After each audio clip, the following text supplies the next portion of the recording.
All right, all right, all right. How's it going, Chris?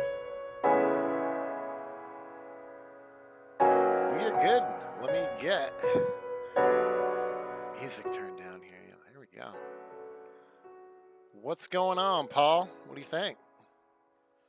Do some I think early it's time season. for us to suffer through another preseason podcast. Oh boy, we skipped last year, so We did. Yeah, it's overdue. it's overdue. Got to give our GMs their 5 minutes of fame. That's right. Yep. If you're new to the league, welcome. We try to break down the teams at the beginning of every season, talk a little bit about the league, and give our usually very wrong opinions on what's going to happen. Yes, very wrong, but it's fun. Yep. It's fun to take a look at everybody's team, see what's going on in the league. And of course, always welcome other people to do a podcast. We'd love to hear some other opinions besides ours, but since there were no takers again this year, here we are again. Just us two. We'll deal with it though. What do you think? Let's start things off in the Fire Conference with our champions, like we usually do. We kind of broke that tradition with the trade deadline podcast last year. We skipped over Denver. 2 championships in a row is just too much, so we started in the Fire in their own conference. Let's start with our champions, the Milwaukee Mobsters, and then we'll kind of just run through the order of where things stand right now. But Milwaukee, Bob's team finally broke through last season. I'm starting our timer. We're going to do 45 minutes a conference or a division. We're going to stick hard to that. But Bob's team broke through last year, right? Finally won that championship after being a really good team year after year after year for quite a while now. Looking back, the Mobsters have actually won 100 games 3 straight seasons. Yeah, 3. But this is the first time they won the division. Yeah, that's pretty funny. I didn't realize that. Yeah, they were second place the last couple of years. So, but yeah, I mean, going back, since Bob's joined the league, 6 playoff appearances in 7 seasons. I don't remember when he actually joined, but 6 of the last 7 seasons he's made the postseason, and he's been a perennial contender. Off to kind of a slow start this year, but we've seen that before from the Mobsters, and then they turned things around. Obviously, last year, when they won the championship, they started like 20-4, so they kind of ran the gambit from day one, even though, again, like you said, they didn't win the division. Oh, no, they did win the division. They won the division last year, but the past couple of years they didn't. So yeah. But yeah, always a dangerous team, and 11-13 this year, but I'm sure they're going to kind of pick things up. I think they're still going to be good. What are your thoughts on this team, Chris? I think, having a tough struggle. They lost some players, didn't they? I mean, they don't have the main lineup they used to, it's not the same team like it was last year. Yeah, unless you're Jay and the Denver Dynamite, you usually lose players after you win a championship. Yeah. Yeah, you got Jim Harris there. I don't really see many names I remember from calling the championship game with you. Well, I remember Bo Moses. Yeah, Bo Moses, but I mean, like Neil Layton. I think Robbie Croy. I think those guys are all returners. What about his lineup? Is it the same? I know. Well, no, I remember Speedster Tony Aponte is gone now, I think. Yeah. I think I know that because he might be on my team. I'm not sure. Well, wasn't he gone last year as well? That doesn't matter. Maybe he's not. I don't know if I signed him. But I think he picked Aponte up like late, so he got him for like a fucking steal. But yeah, he was. I mean, that was his team last year. As you remember, he hit like no home runs in the postseason. He was all speed, all on base, all string hits together kind of thing. And then of course he's got dominant pitching. He threw like 1 million shutouts in the postseason last year. Yeah, it's very impressive. I think the pitching is still pretty good, right? Yeah, his pitching's still good. He's got Morgan Fickett. He was good during the postseason. Doug Morris was good. Doug Morris is 5-0 in just April. That's crazy. Yeah. And if you remember, Doug Morris last year was the pitcher of the year. So looking to maybe repeat with the way he's started so far this season. Doug Morris, I think, also has the record for wins in a season. Not that wins define a pitcher, right? But he had 23 wins 2 seasons ago, which is pretty crazy. Yeah. Bob somehow gave him 37 starts that year. So it seems like he kind of snuck him in to the rotation and the extra rest days, whenever you got a rest day, and just like kind of skipped him up in the rotation to get those extra starts in. Yeah, I think his pitching staff's there. I think I just think he's got competition. But 11-13 is not a bad start. I mean, it's not the start he had last year, but you can recover. We've seen people fall. Yeah, and looking at his pitching staff, I mean, most of these guys are just running it back, right? I am kind of surprised to see. I don't know if he's got him as like a follower here. Barry Pupp in the starting rotation. Barry Pupp has traditionally. Yeah, that's right. Yeah. The guy only has 2 career starts here, and they were both this year. And before that, he had over 260 appearances out of the bullpen. So he's trying them in the starting rotation as a 30-year-old, and he only has 3 pitches and only 2 really strong pitches. So we'll see how that experiment works out. Obviously, off to a great start, 2.89 ERA. Morris and Florence at the top of the order, and Fickett are all 200-inning guys. So they stay healthy. They're workhorses. So Pupp's an experiment, and then Danny Miller as well. This guy has been he actually was a starter early in his career, 2009 to 2011, but the last 2 seasons he's come out of the bullpen, so he's back in the rotation for the Mobsters. Yeah. Which makes me question the bullpen. I think the bullpen's taken a step back. Yeah. I mean, if you take one of your better players from it. But, I mean, he's doing Barry Pupp, yeah. Yeah, Pupp was mid of the pack, I think. But you're right. I mean, he took Pupp and Miller out of the bullpen. So he just clearly stretched a bit thinner this year. Probably had to pay some guys. Just going to look at his salaries page real quick. Yeah, I mean, Doug Morris is making a lot of money. Honestly, he doesn't have a ton committed, though. He's got some flexibility. I mean, he's really paid Jose Hernandez out for several years. I'm not sure I like that contract, to be honest. Hernandez has been good, but he's going to start making more and more money as that contract goes on. Hernandez is making $7 million this year, then 15.8, 21.2, 24. Sitting in the number 4 spot right now, but I don't know if he's a top bat in the league. He's got some injuries here as well too, like Robbie Croy.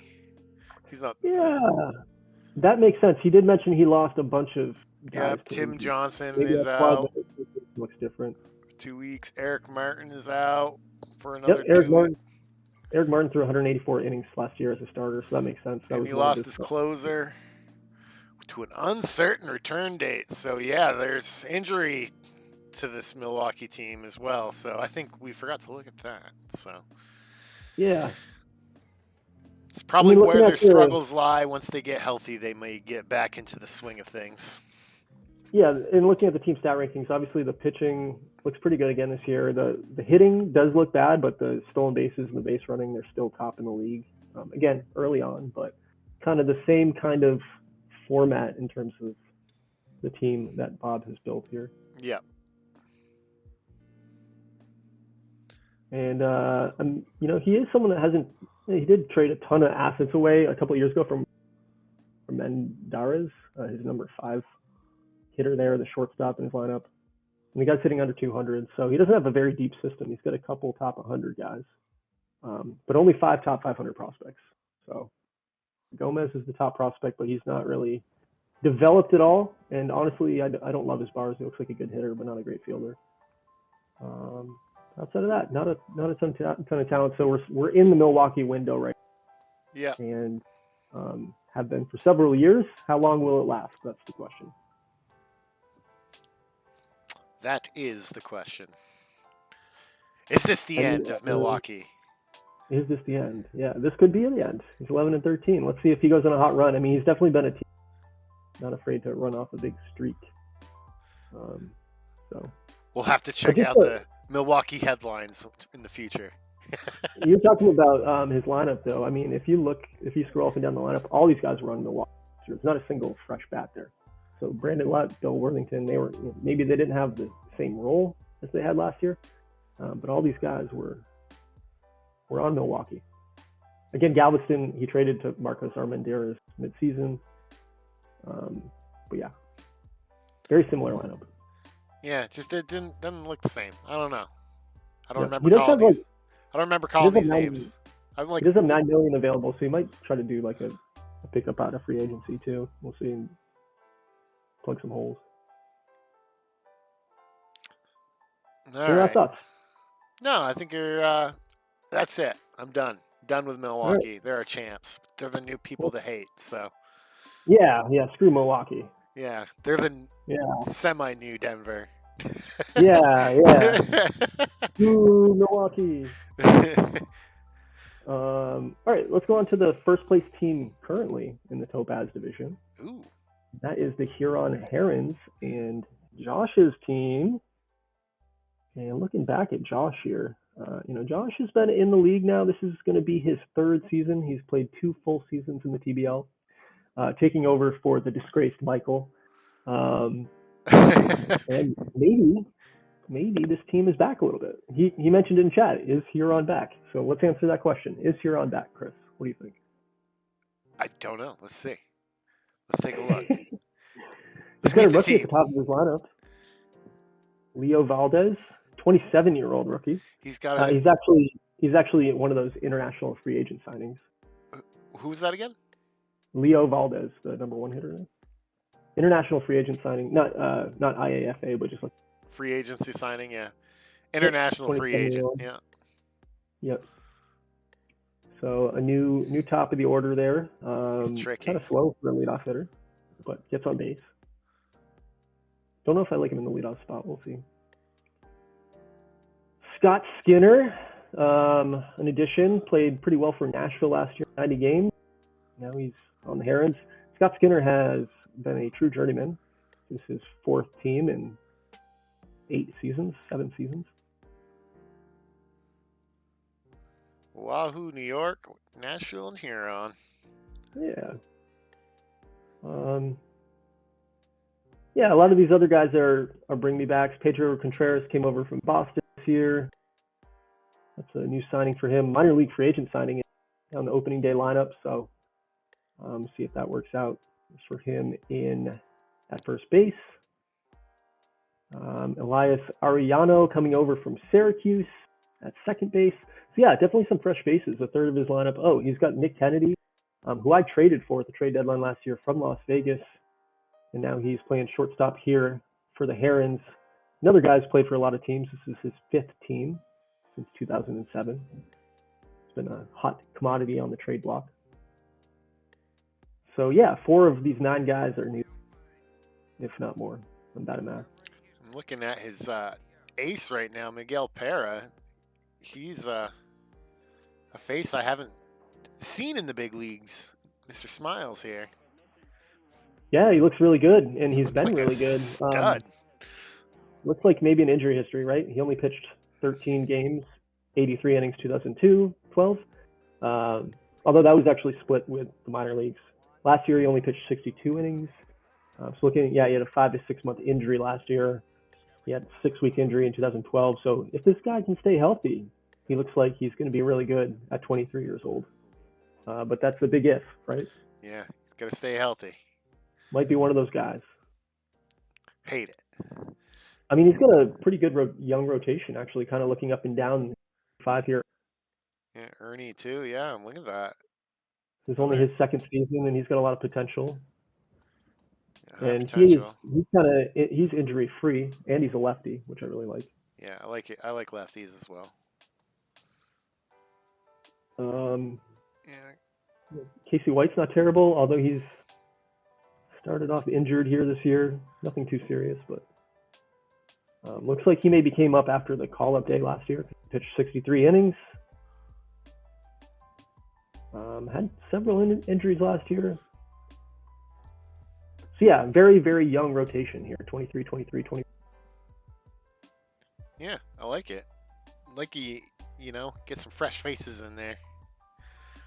Looking at his closer, he doesn't actually have a closer set. He's just got a bunch of guys in middle relief. So it's bullpen by committee in Huron right now. And Also, He's got the tight end for the Oakland Raiders, or the LA Raiders, I should say, playing mid-relief, Brian Bowers. Brian Brock Bowers. Brian Brock Bowers. Oh man, that's a mouthful.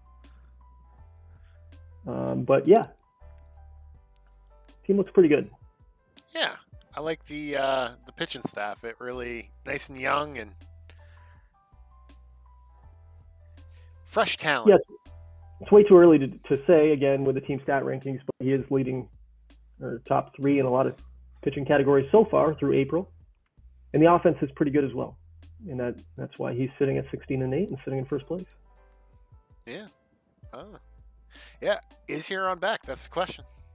I think the huge difference too between who we looked at to start Milwaukee and Huron. Huron has 32 top 500 prospects, including the number 3 prospect in the game. He's got 3 top 50 prospects. So he's got a lot of ammo coming up through the system. Obviously, Michael did leave him with a really good system because he traded away fucking everything. So yeah, Huron's time may be coming again, and with a very different GM at the helm. Yeah, be interesting to see. Are they back? One piece of advice, Josh: don't trade everybody to Denver.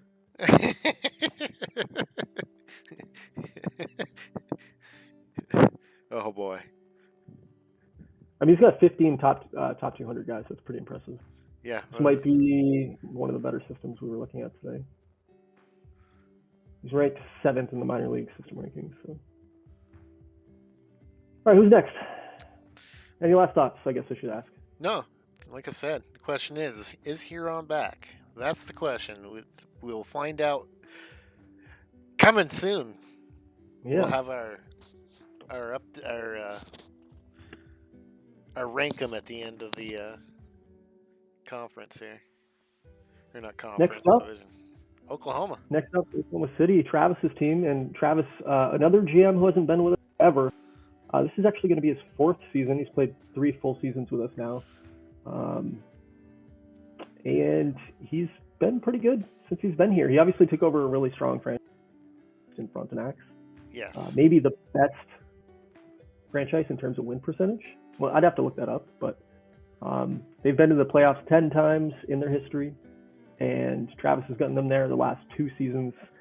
So yeah, it's one of those teams one of those teams that are looking to take the next step in the postseason. What are your thoughts here on the Outlaws? I think the Outlaws are, I think it's going to be another team where I think they're going to be in the mix here for the playoffs. They're a really good team. Looks like they added Justin Marshall. Is that the Rule 5 legend? Yeah, it is the Rule 5 legend in Justin Marshall. Yeah, we should really give him a nickname, Rule 5. Yeah. Just he's forever known as that. Surprisingly, he had a down season last year for Bighorn, and maybe that's why Bighorn let him walk. 151 games, only .7 WAR. And he's only 28 years old. He seems like he's been in the league forever. Even though he did win, actually that wasn't last season, he did win 2 playoff MVP awards, wild card and the divisional championship. So once we get to the postseason, but didn't have a crazy good season. He's just unmotivated. He is. But yeah, not a bad pickup. We'll see if he can produce. I'm kind of curious what he got for a contract. $15 million a year for 3 years, so that's not terrible. 28 years, pretty affordable. Unfortunately, he's playing DH, but he could probably play the outfield still. It looks like he got another an old San Diego player of Kabul Kartini. Yep. I know your brother really liked this guy. I did too. I think he's a good second baseman. I think he'll do well for him there. Yeah, another addition to this lineup. And everybody else is running back kind of situation. Yeah. It looks like John Sanders at the bottom of the lineup, the 24-year-old, came up at the trade deadline last year, the call-up day deadline, and didn't perform very well down the stretch, and he's off to kind of a slow start this year. So we'll have to see if he turns out to be a big leaguer or not. And then he's got one other call-up here. Where was it? Well, it looks like Victor Esquivel was maybe. No, he's been around for a He's minute. been around. I know he's been around. Thought I saw another, but maybe not. But anyways, yeah, a lot of the same in terms of lineup. I think his pitching staff may have took a hit. I think he lost a couple players in the pitching staff. Maybe I think he put up a thing on the Slack. Oh, yeah, an opening day thing. Yeah. Yeah, we should probably check this, huh? Yeah. Oh, he got rid of Murata, who was making $57 million a year. I did give him an out on the Murata contract. I felt like it was fair. So it's something Jacob had lent him with. I just changed the last year to a team option to give him the choice of opting out if he wanted to. And honestly, I did that for the health of the league because I feel like it brought everybody else's prices down. I feel like they were being inflated because of this one contract. So he did opt out, and Murata is now playing for someone else. But yeah, Jabari Alexander, he talks about that guy here, and he had a great rookie campaign last year. And he looks like a future stud at the top of the rotation there for the Outlaws. Yep. Jeju Kim, I really do like him as a pitcher as well. He actually won Pitcher of the Year last year. He's a knuckleballer. I said Morris won Pitcher of the Year last year. He actually won 2 years ago, so I was off by that. But yeah, Jeju Kim last year was Pitcher of the Year. Is he the knuckleballer? Holy fuck, I'm so excited for my knuckleballer to come up, let me tell you. We're going to have 2 knuckleballers in the Fire Conference. Oh my gosh. Oh. Maybe more. I should actually check. I feel like there's a third one out there.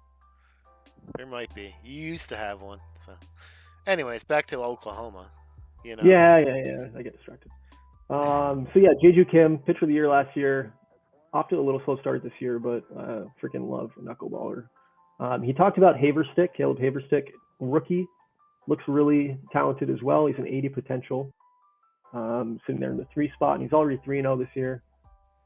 So this guy, he's pitched really well in the minor leagues, like all the way up. So if things stay the way they've been going for Haverstick, he's going to be really talented.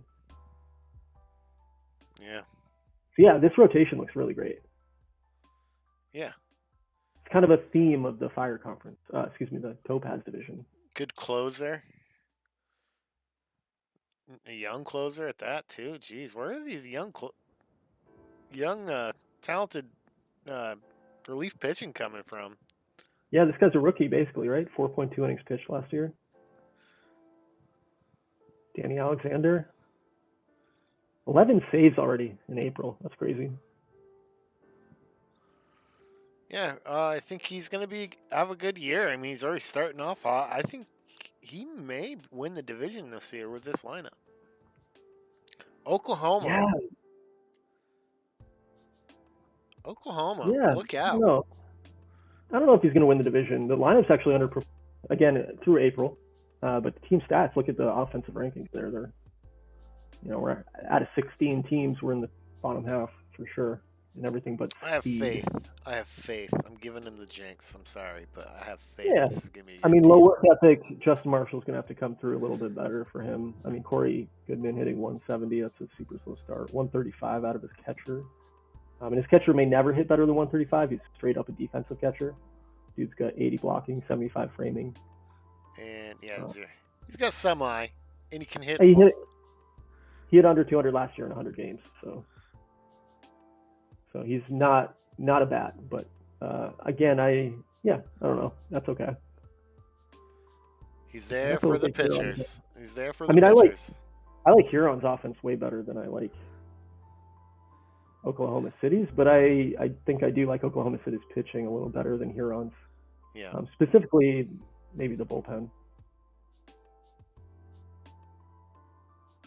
As again, Huron's starters ERA is first and bullpen ERA is second. Maybe I'm just full of shit. But. Quick look at the pipeline on my part. 20 top 500 prospects. So again, pretty healthy system. He's got the number 5 prospect in the league in Jameson Stufflebean. That is a fucking great name. Stufflebean. So go to meet the team and look at this guy. Yeah, we have. He's already a 35 of 75, so he's on the way. Jamison Jameson's. Stufflebean, dude. Yeah, we I gotta can't get. wait to say that name in the playoffs. Yeah, he better be a fucking superstar. Look at where he was drafted, man. 7th round pick, and he's the 5th overall prospect. That right there is some fucking quality deving up. TCR, baby. Yeah. Is that what That's that's? good shit. He was a 50 overall when he was drafted. What are we scouting? Yeah, there we go. Yep. Look I at mean, that. his systems is going to take a little hit because number 4 Favors, number 265 Isaiah McCain is in the majors. So we'll take a step back, but again, I mean, he's got a lot of pieces there, and he's actually got the 4th ranked system in the game. So looking pretty sexy.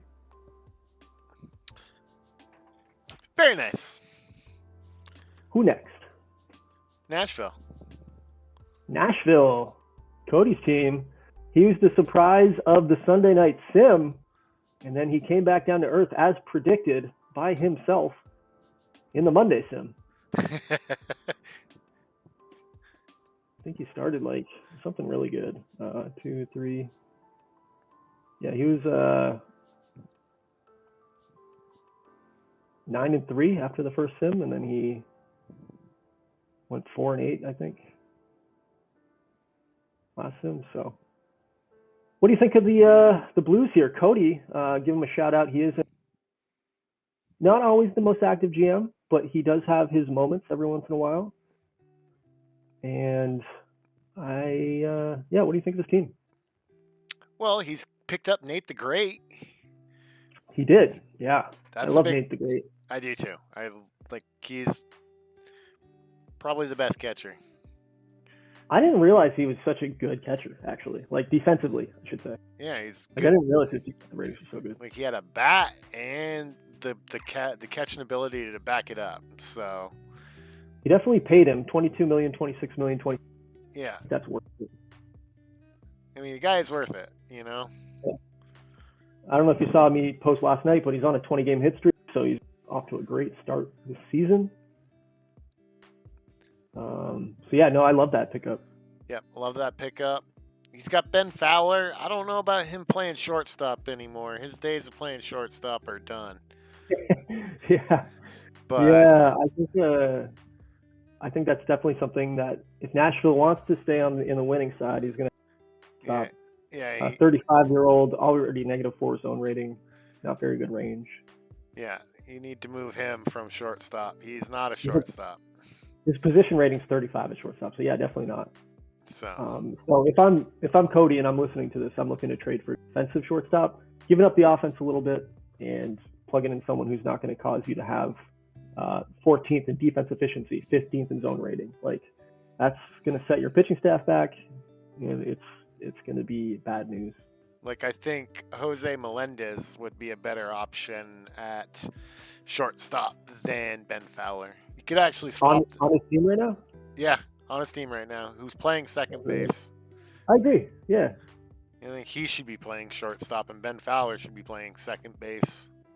So he's got Ellis DHing for him, and Ellis, I guess, a pure DH. I don't know, you take Ellis or you take Fowler. I think I like Ellis better at DH, and then Fowler maybe just comes off the bench and plugs. Yeah. I mean, Fowler's on the last year of his contract, $19 But million. I mean, if you put Melendez at shortstop, you leaves second baseman open. So Ben Fowler needs to go at second base. So yeah, that's fair. That's a fair assessment. What about Brian McDonald on the bench? No, he's not very good. So that'd be my assessment, moving Fowler from the shortstop position.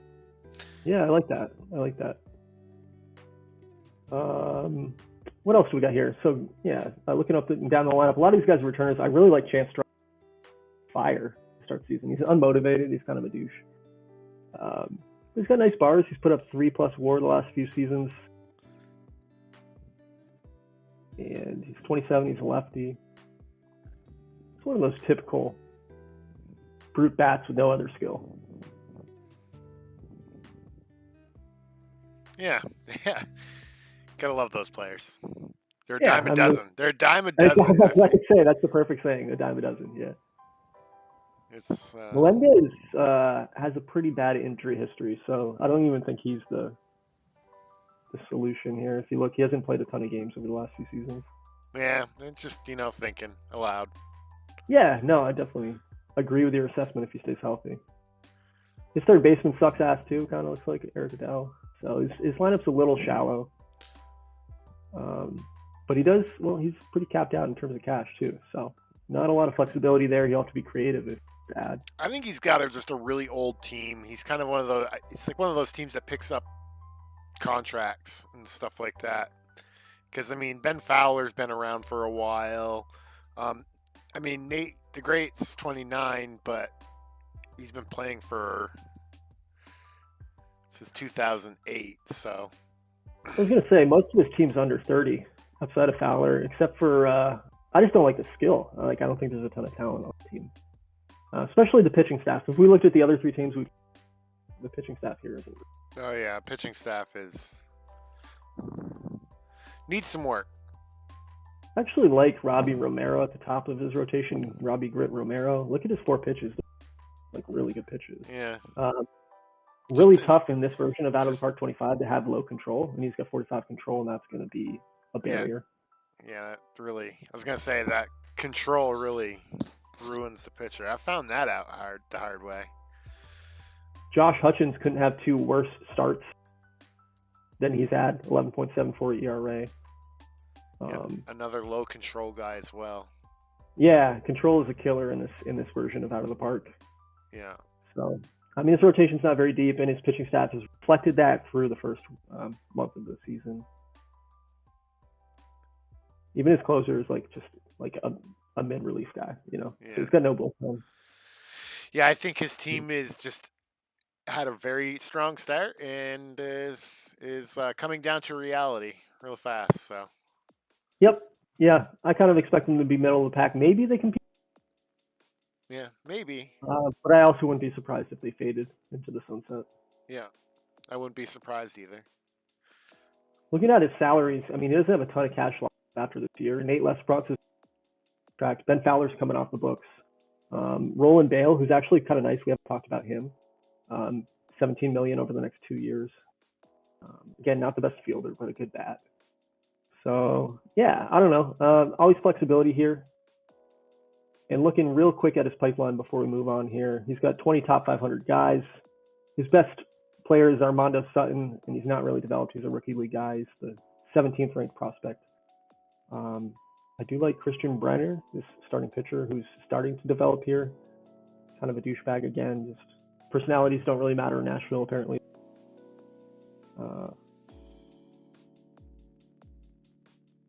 But yeah, I don't know. Kind of middle of the pack, but better than where he's been in the past. Yeah. This is a team we just have to remember hasn't had a lot of success here in the league. No. 2 playoff appearances. 2 playoff appearances in his now 14th season, and he hasn't been there since 2009. So, rooting for you, Cody. Yeah. I'm always rooting for the underdog, but I think that's what he is, the underdog. Yeah, he's got a lot of last place finishes in Nashville, so looking for some change in Nashville. On to the next one. Yeah, next team. Next team, the Louisville Rivermen, Chuck. And I will say, I'm going to give you props right off the top. Chuck is one of my favorite GMs in the league. Super active in terms of just what he does for the league. He makes jerseys. He helps with logos. Gives me a lot of ideas. Points out shit that's wrong, which I really appreciate. He put me on a few things I haven't made public, but have fixed behind the scenes. So I'm really grateful for his contributions in the league. And honestly, he's been a very successful GM. Yes, yeah. A big league champion in 8 playoff appearances, but I don't think they're all his, but... All but the first, I think. I think he won a championship his first season. Correct, yeah. And it was the second season in the playoffs. But he's been there kind of like 7 of the last 8 years. So he's been very consistent at the top of the Topaz division, and the Topaz has been a very challenging division. Yes, it has. It's been a very, very, very strong division. I think if you remember last year, Louisville was 500, under 500 all season long. And then I think on the very last sim, they got hot and they finished 83 and 79 to save face. Yeah. They didn't want to be the team that was under 500 making the playoffs. They would have missed the playoffs by like 8 games in the other conference. Yeah. I was the team that was under 500 to make the playoffs. I know. I just didn't want to rub that in real quick. Yeah. But yeah, what do you think of his team going into 2014? Is he going to keep the streak going?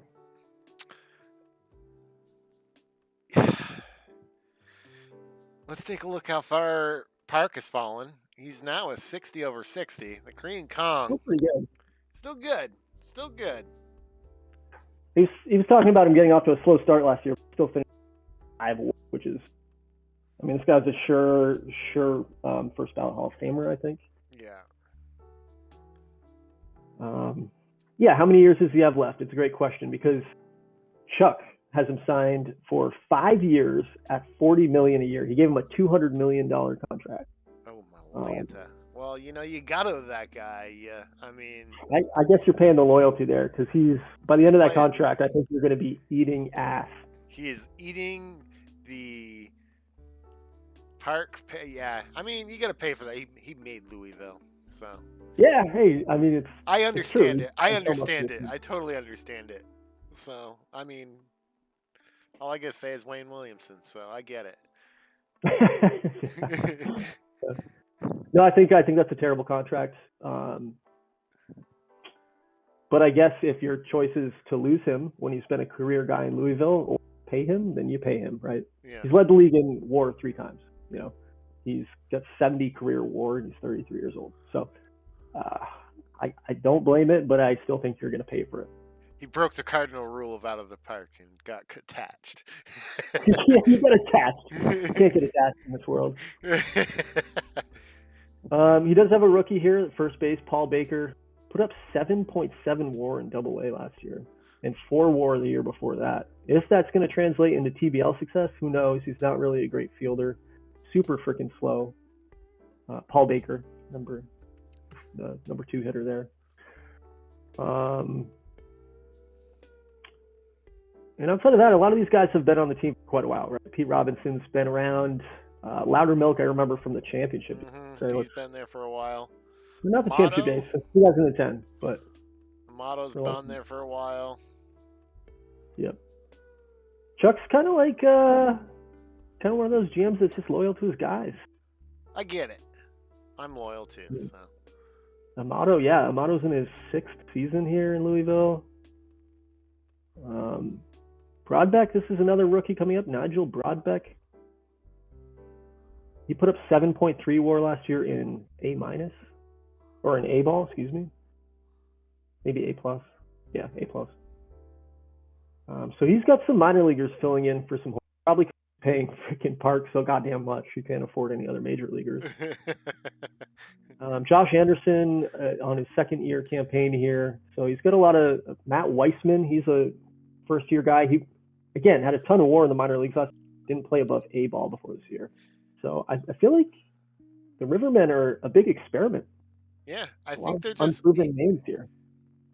I think he may be riding the Park out into the sunset. Who knows? And then see what happens. Get the draft picks and rebuild. I guess that's my guess. Because I don't see him I don't like this team compared to Huron right now. Yeah, or probably Milwaukee once Milwaukee turns. Or Milwaukee, yeah, once Milwaukee. Or Oklahoma City. Yeah, those are all those 3 teams right there. I like better than Louisville at the moment. So. And we haven't looked at Virginia, who's been back to back like. Yeah, exactly. So. Yeah. No, definitely. I think this is maybe the season that the Rivermen missed the playoffs. Yeah, agreed. I think we should definitely. Oh, go ahead.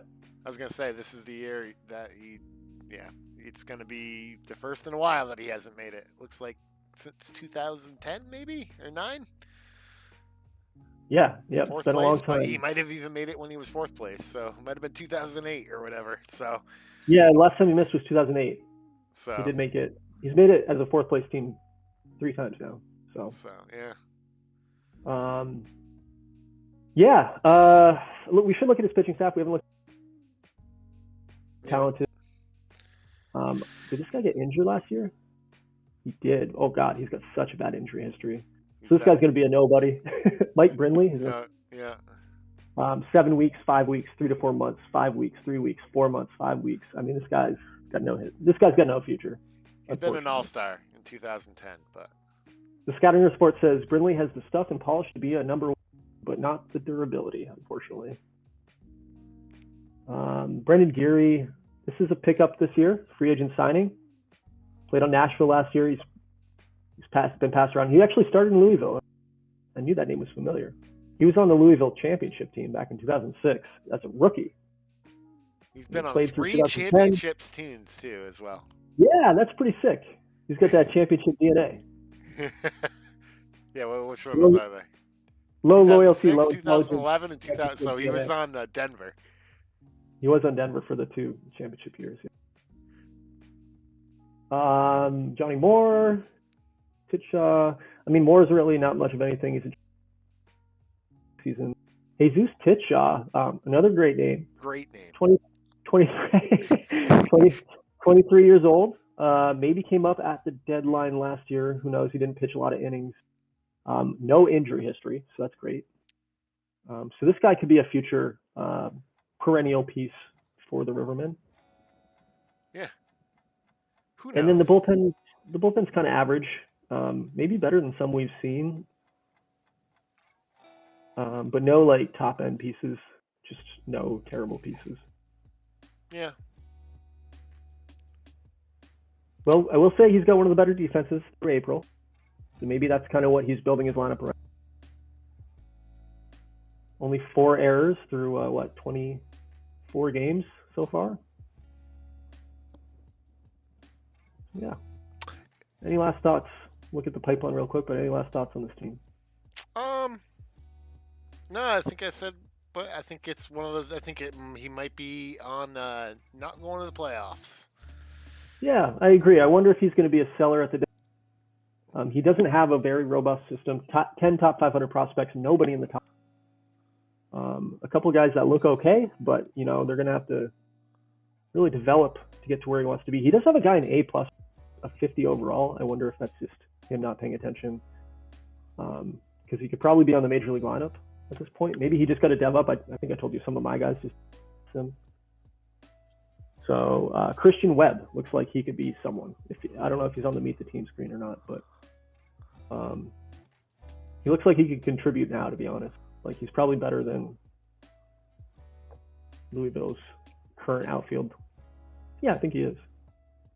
So. All right, next team. That would be not Milwaukee, because we covered them first because they were the championship team. So it's Virginia. Andrews Virgin Rebels. Let's take a look at Virginia. What are your thoughts on this team? They've been good the last few years. They've been the team that I'd love to hate and say that they're not good. And then they've been good. They've been good, yeah, exactly. They're not looking good right now in the win column right now, but I was going to say 3 years ago, they made the playoffs with a sub 500 record, 81 and 83.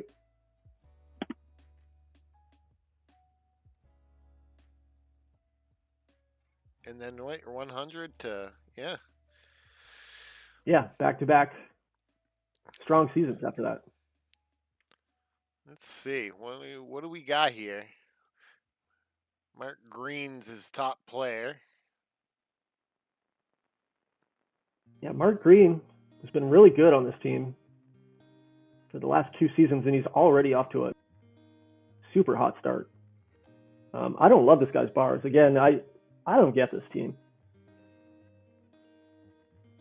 Yeah. Virginia is good beyond my understanding. Yeah, I don't like this guy's bars either, but his number 2 and number 3 hitters in the lineup right now are brand new. Rod Driscoll's it looks like former 8th round pick overall and the 50th ranked prospect in the TBL. He looks like he could be good, I guess. Good offensive bars, good personality. Yeah. That's a good first baseman.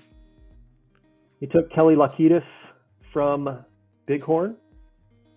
Bighorn must look very different this year. Yeah. I mean, they do look it in the win column over there, so we'll get there. But and outside of that, I mean, I think most of these guys are coming back, right? yeah, yeah. I think they're just underperforming at the moment. Maybe his pitching staff. How's his pitching staff look? Definitely underperforming. At least Jesse McDowell. Yeah, Jesse McDowell's definitely underperforming. God, McDowell threw 260 innings last year. That's crazy. And finished with 5.8 WAR. So He must have been close to like runner-up or top 3 in pitcher of the year candidate. 7.6 R WAR. He's another guy who gets some extra starts though. 36 starts, 35 starts. Like I feel like on average you get 32, 33 unless you're like sneaking them in for some extra.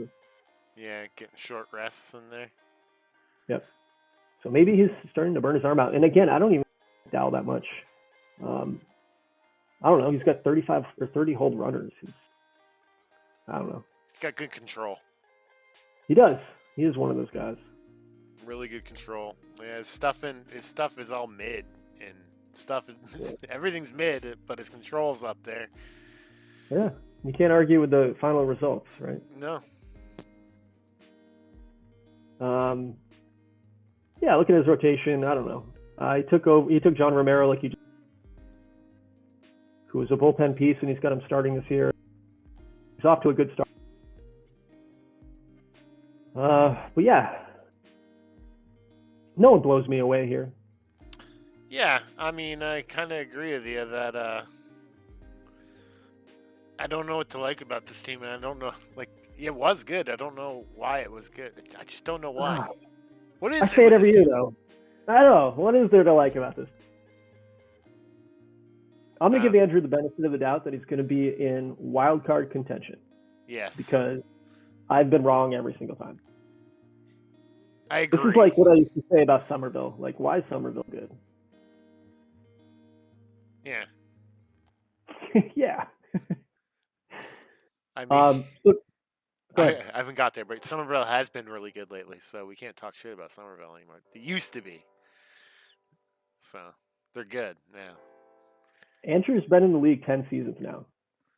This is maybe his 11th season. He's made the playoffs 7 times. He had a 3-year gap from 2007 to 2000. He's been there 4 straight years. So, yeah, I don't know what to think. I'm confused. They're off to a rough patch. The question mark will be looming. Where are they going to be? Any prospects? 19 in the top 500. He's got 3 in the top 56. His top prospect's the number 19 prospect overall. Great. Gene Ferris. He's in AAA. He's probably close to TBL already at this point.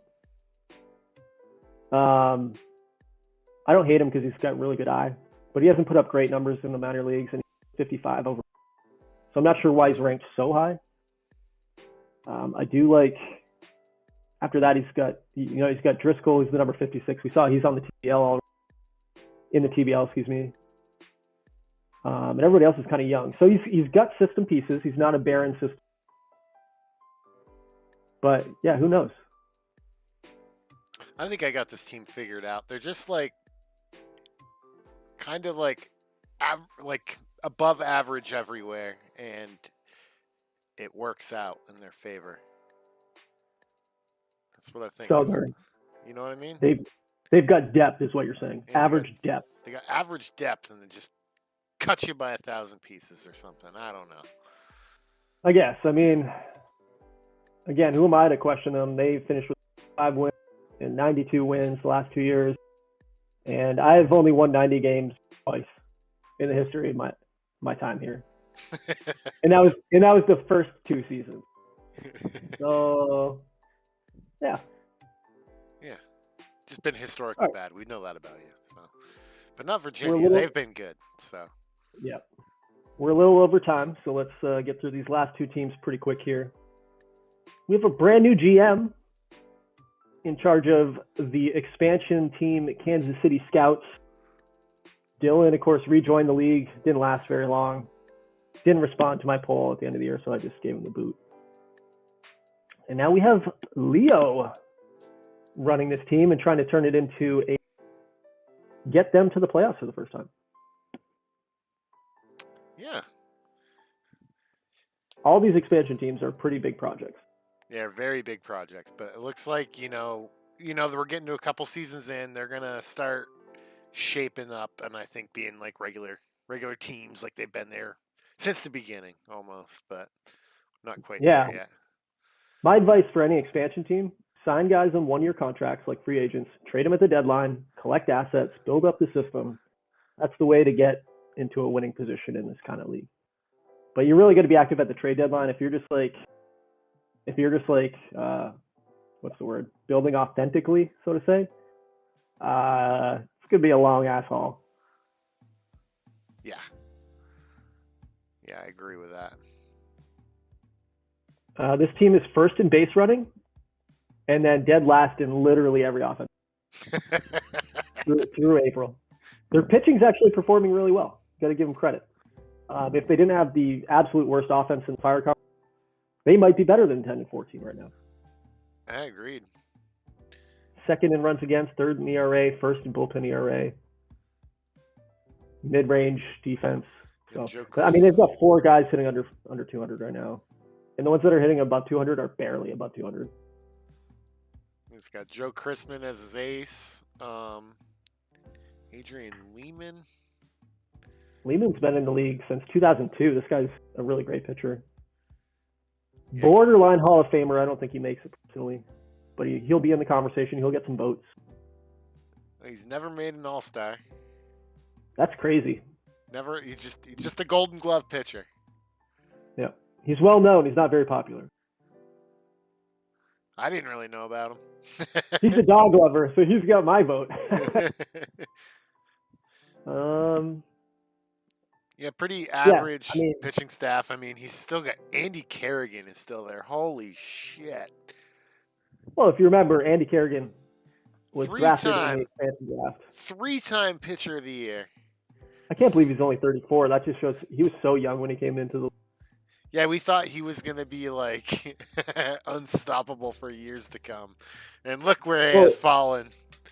He won pitcher of the year the first 3 seasons in existence. And he was 21, 22, and 23 when he did it. Yeah, we thought he was going to own the league. Yeah. And he's another guy that is shame. Maybe he gets some Hall of Fame votes because of those 3 first dominant years, but overall his career hasn't been that spectacular. No. Agreed. Tragic. Yeah. The tragic story of Andy Kerrigan. So, I mean, Chrisman, Lehman, outside of that, like his pitching doesn't look that impressive, but they're playing really well. His bullpen is pitching phenomenally. I don't know if that holds up because they don't look great. So, yeah, I expect this team to go back towards the bottom of the division, personally. Yeah. I just think pitching's overperforming at the moment. But, yeah, these are definitely projects to work with. Yeah. And, again, he doesn't have a very deep system. That's why I say you got to try to trade him at the deadline, get some assets. He's got $28 million that is unspent right now. So, Leo, if you're listening to this, go pick up some guys on free agency that are sitting out there. Trade them at the deadline, which is at the end of week 2. Bring in some draft picks. Start building that system up. And the other thing is, as you go into next year, just looking at your budgets, your scouting and development budget are not maxed. So if you're sitting here with $28 million free, you really should have $30 million in each of those 2 budgets. Because if you're not maxing out your scouting and your development, and you just have this free money sitting around that you're not using, that's not a great way to utilize your resources. So. Agreed. But he's got like no money on the books, no long-term contract. So he's got a lot of flexibility to shape this team a little bit in the future. Yeah. 10 top 500 guys. Best prospect is ranked number 4. Cone. He's already a 30 overall, so he is developing. He looks like he's a 2-way player. He's a 30-75 as a pitcher. He's a 30-80 as a hitter. So this guy could be a true 2-way player in the future. Franklin Chacon.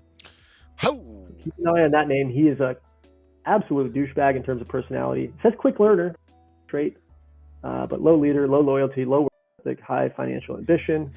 Not the best combo. So I play 2 positions. You want me to be a good person? No. Yeah, he can play outfield and he can hit. So kind of a cool project. Maybe you focus one over the other. He progresses if he doesn't do well, but he's pitched well. And I can't really see how he's hit in the minors. Let's see. He's hit well in the minors. So, who knows? Yeah, who knows?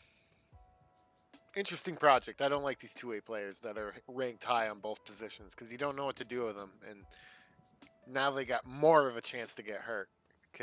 Yeah, we haven't seen a ton work out. I know Colin Shevlin on Tampa Bay right now is a 2-way guy, and he's been like a top 10 prospect in the league. I think the Cannons try to keep him as a hitter. Obviously, Zach Koster is the example of 2-way players. And he's on my disabled list right now, so yay. But yeah, any last thoughts on the Scouts? No, I just think it's a experiment, and I look forward to what the new GM Leo has to offer. It's Leo, right? I said it. Yeah, right. Leo. Yeah. I think it's maybe Leon. I think he goes by Leo. But yeah, I'm excited to see what he does. This is a project, so yeah, do what you can. Welcome to the league and good luck. Yeah, good luck. Turning this into a championship contender. Excited to see this team make a playoff appearance. Last on the list, one of our OG GMs sitting at the bottom of the pack right now. That's George and the St. Louis Steam. And the credit I will always give George every single until it no longer is true. This man has never missed an export. Now going into the 14th season. Pretty impressive. I think we've got a few guys like that. I don't know why. I think it sticks out for George because he doesn't talk a lot. So I just love to know that he's super active. Yeah, that is very impressive. Never missed. I have missed one. I've never missed one, but yes, that's kind of cheating. You have missed one. But according to the thing, I have not. It's true, you have not. Yeah, you're correct. I've been covered before. Actually, looking at OG GMs that have never missed an export, it's now me, which is cheating because I run the league, and it's Somerville, and it's Washington. Those are the 3, and St. Louis. Excuse me. Those are the 3 outside of me. So we got 3 OGs who have never missed an export. Props to those guys. So yeah, wasting St. Louis airtime here. What do you think of the Steam? I think the steam has been lost, is the saying right now. Yeah, they've had a rough stretch. Last postseason appearance, 2008. So we're going on a 5-year, this would be 6-year drought if they don't make it. I always point to the top of the order, Carlos Castro, the one thing. Turns out he was just an average thing. Yeah. And Frank Danzig, is he the original 1-1 in 2001? He's come down. He's no longer the first overall pick anymore. Yep, Frank Danzig finally getting old. Finally 37 years old, 50-50 overall. Didn't have a great season last year. Definite first ballot Hall of Famer, in my opinion. But no longer can kind of rely on that sure thing in the middle of the lineup. He's actually dropped down to 6th in the lineup, which kind of shows hitting what's going on with that. It's early. But I would say, George is also loyal GM to his guys. Like, he locks guys up for life. He's got a lot of guys that have been in the system ever. Like, obviously Danzig, the beginning. Yeah. Carlos Castro has been a lifetime Steam. He did bring in Brian Garza. Garza was on Denver last year, and he played for Las Vegas for 6 years before that. So that's a new addition there in the number 4 spot. And he's off to a pretty nice start to the season. I like Bill Willis. Look at this guy. He's the 16th overall pick in 2008. Looks like this is his second year after having a really nice rookie campaign. and he's got a good personality, so I really like this player. Ooh, he can play the field too, so like that. Outside of that, his rotation is very thin. Trice is okay at the top. Yeah, very thin. Very. Ooh, ow, Yeah, ow. probably the worst rotation we've looked at in the Topaz. Yeah, that's pretty bad rotation. It's not Bullpen's good. not much better, to be honest. Yeah, that's not good. Don't like it. So George, I know you don't like to trade, but might be a good time to unload some of these young guys and look to retool here, because you are missing a few pieces to be competitive, I think, at this point. And the system's not super deep. We've got 10 top 500 prospects, 2 in the top 20. He's got the number 15 and the number 16 overall. One is James Dominy, who's playing in AAA right now, but he looks like he's a ways away. He looks great. Yeah, great He was defensively. He was the 1-1 overall in 2013. George does have claim to winning the 1-1 3 times. But yeah, he looks great defensively. Not a great bat, but that defense, pretty nice player in the league. And John Hodges is pretty far away. So yeah, I mean, his top 3 prospects are all shortstop. His top 5 prospects are all middle infielders. So not a lot of. I mean, he needs pitching right now, and he's got no pitching coming up. So that's definitely a problem. He's only got 1 pitcher in the. So I don't know what George's plan is. Hopefully he can figure it out. I don't know. Again, I think he needs to trade. I think he needs to trade off some pieces and bring in assets, kind of like an expansion team at this point. But we'll see what he decides to do. Yeah, ultimately up to him. Absolutely. Any thoughts on the St. Louis team? I think they're gonna be with that pitching. It's you can't be competitive with that pitching. That's bad. So yeah, hate to be brutal about that, but yeah, it's pretty bad. I agree. So, I mean, he's been in a very competitive division, so it hasn't helped. Yeah, but so, you can't really say he's going in the right direction yet. No. All right, what are your thoughts on this division? You want to rank them, or you want? I'll rank him first, so you can go last. I like doing that. Sounds good. Start it up. I'll go with Oklahoma. Oklahoma's winning this division. All right. I'm going to go with Milwaukee second, just because they were. No, I'm not. I'm not going Milwaukee second, actually. Can't give them the benefit of the doubt anymore. I'm going to go Virginia. They're going to get their heads out of their asses. They become second place.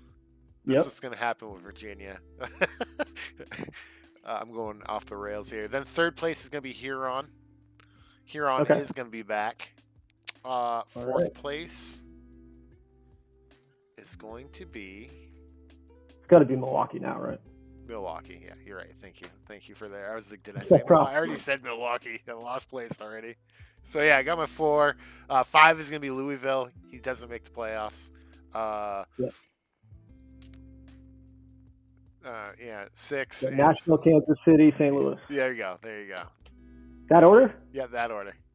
Okay. Yeah. Thank you. No problem. I lost place. That's okay.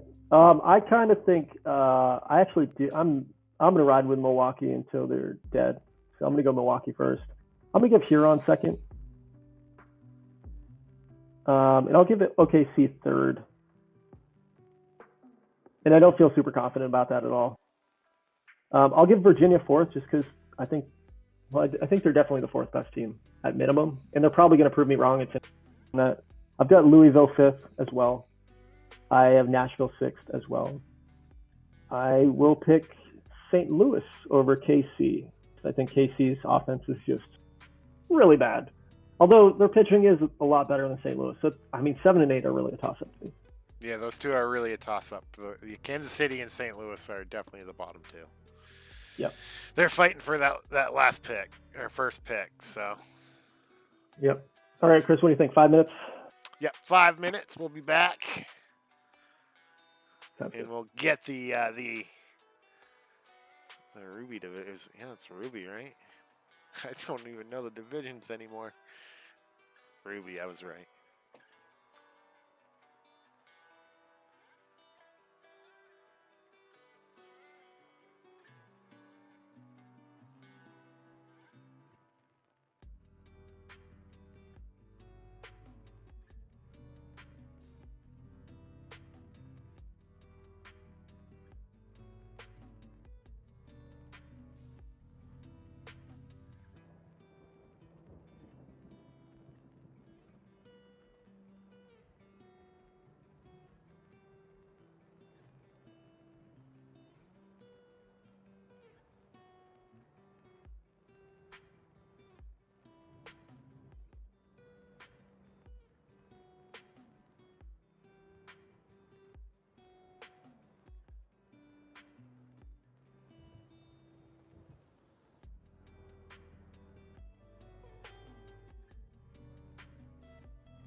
I'm back.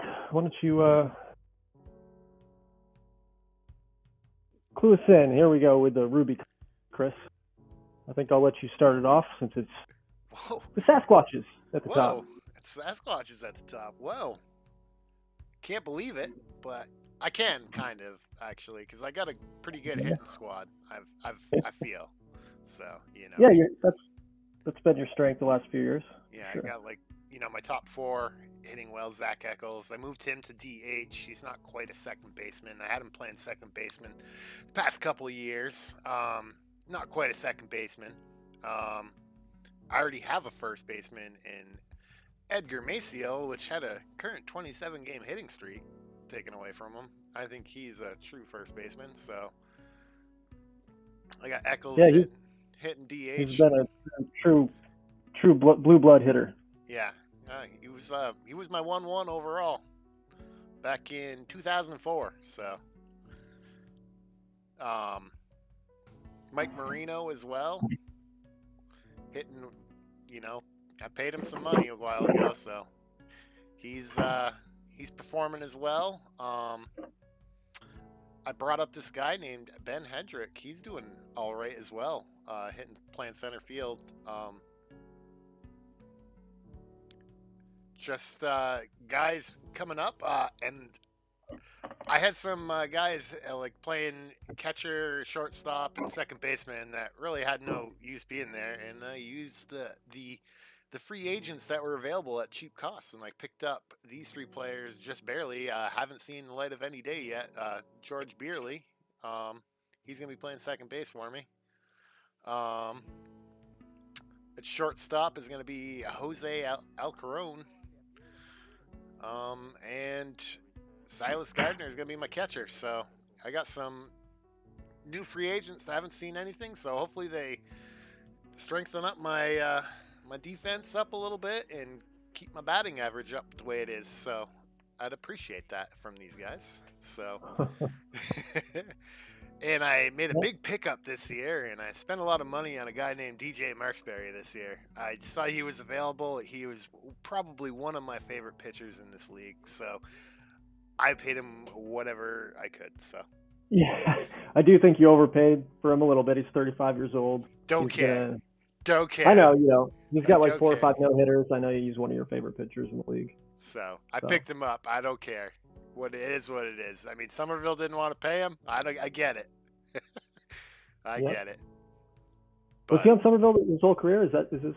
Yeah, he was. Yeah, lifelong. He's a lifelong Somerville. He's coming to hang out in Spokane, so Quite the change of scene. He's getting paid a lot of money. He don't care. So to go from such a great franchise to such a mediocre franchise. Well, franchise, it's got a championship, just so you know. I was gonna say you got one more championship than the money line. So, but I think my pitching might need a little hand because I think DJ Marksberry is actually kind of like injury prone. I knew that, but it is what it is. Jonathan Simpson, I picked him up last year. He didn't pitch much for me last year. Well, he pitched most of the season, but halfway through the season he went down. A lot of my pitching staff has gone away. Brian Bray is one of those guys I've had for a while. He just dev'd down. Tony Morales, he started for me last year. Didn't start off well. He's doing okay this year. Sam Hunt, he's a rookie. No, he's not. I picked him up, and he's dev'd down. But he's pitching overperforming. So,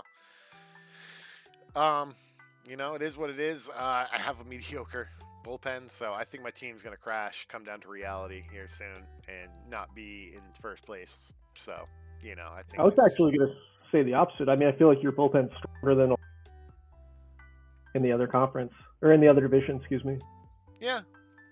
Like Steve Parbs at the end of that rotation, or end of the bullpen, looks like a real closer. Yeah, he's just one of those surprises for me that came out of nowhere from me. He's a 4th round pick, but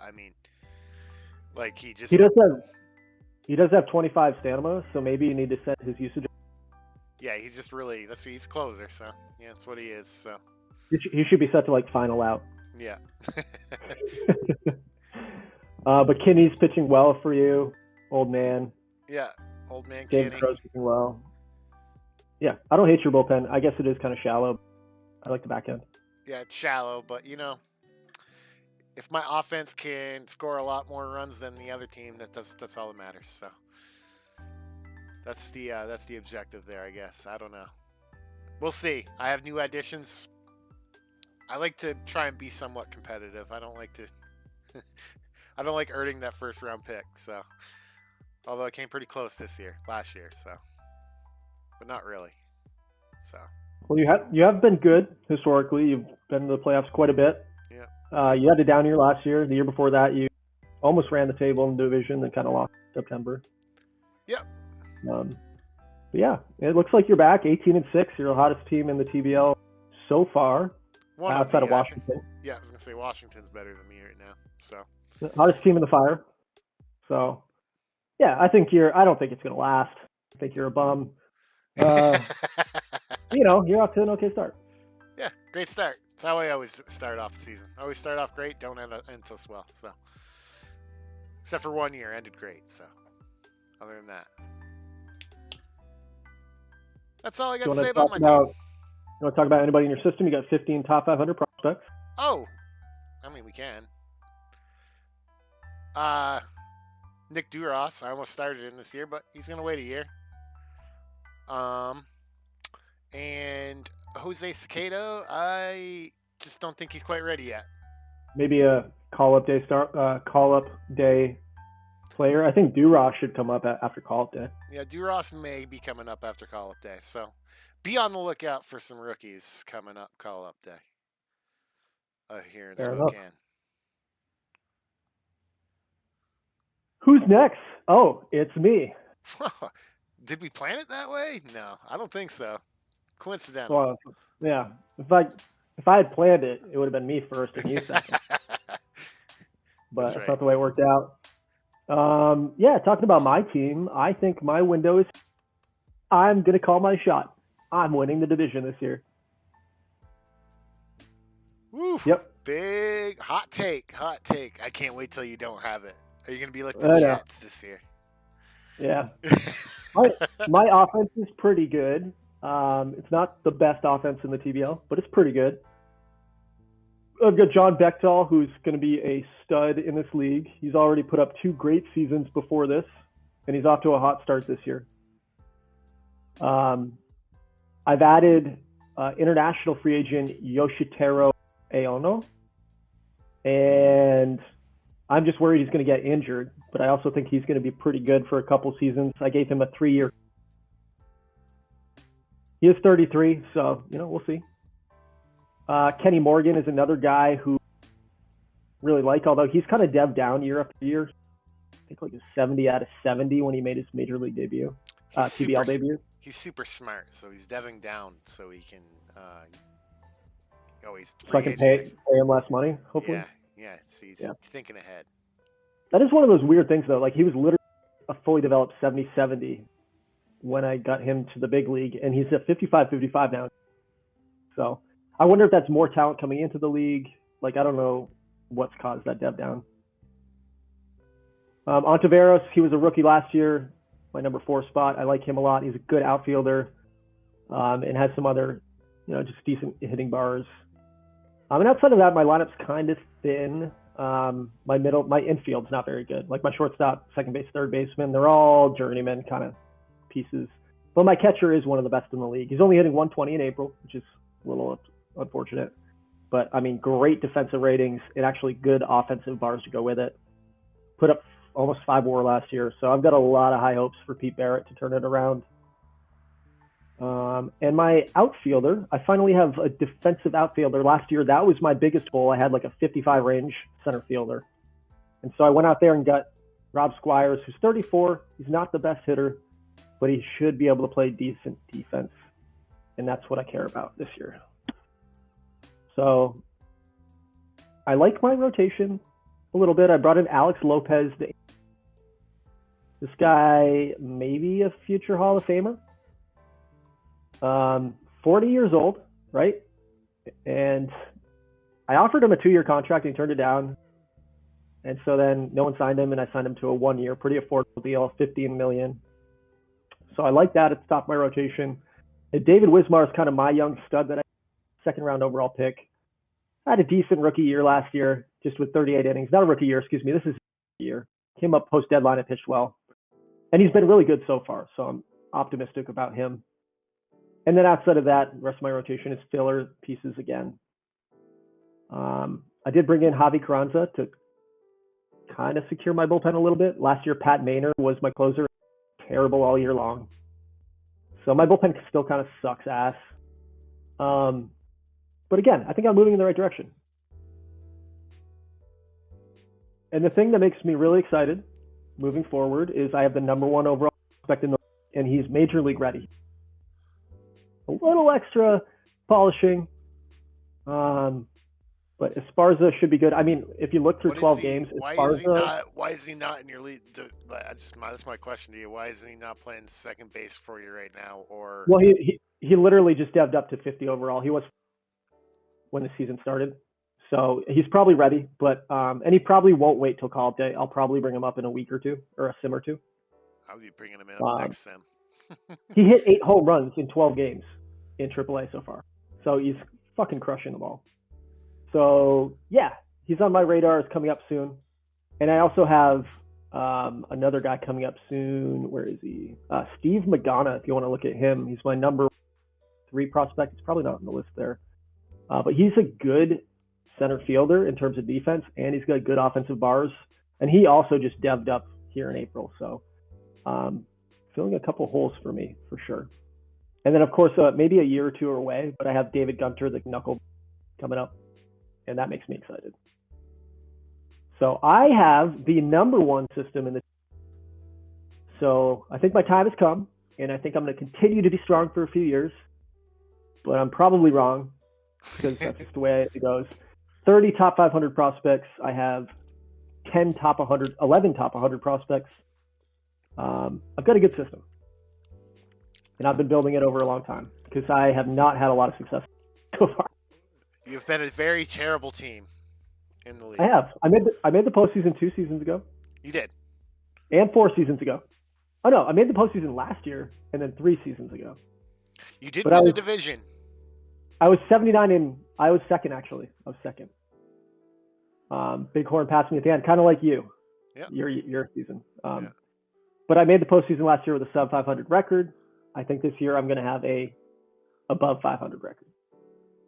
Yeah, I agree. I think some teams fell off the map for you to pave your way, get those wins. So hopefully, I mean, our division is historically been the worst since maybe the first 3 historically seasons. Been the worst, which is crazy. Like you'd think eventually we'd like even out. It's just been in the first couple seasons though. It was the Ruby division was the stronger division than the Topaz.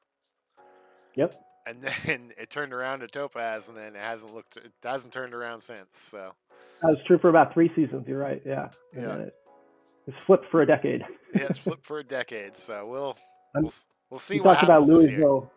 Talked about Louisville making the playoffs as the fourth place finisher in their division multiple times, because usually both wild cards, or at least 2 wild cards, come out of other division. Excuse me. All right, who's next? Vancouver, Bob and the Vandals.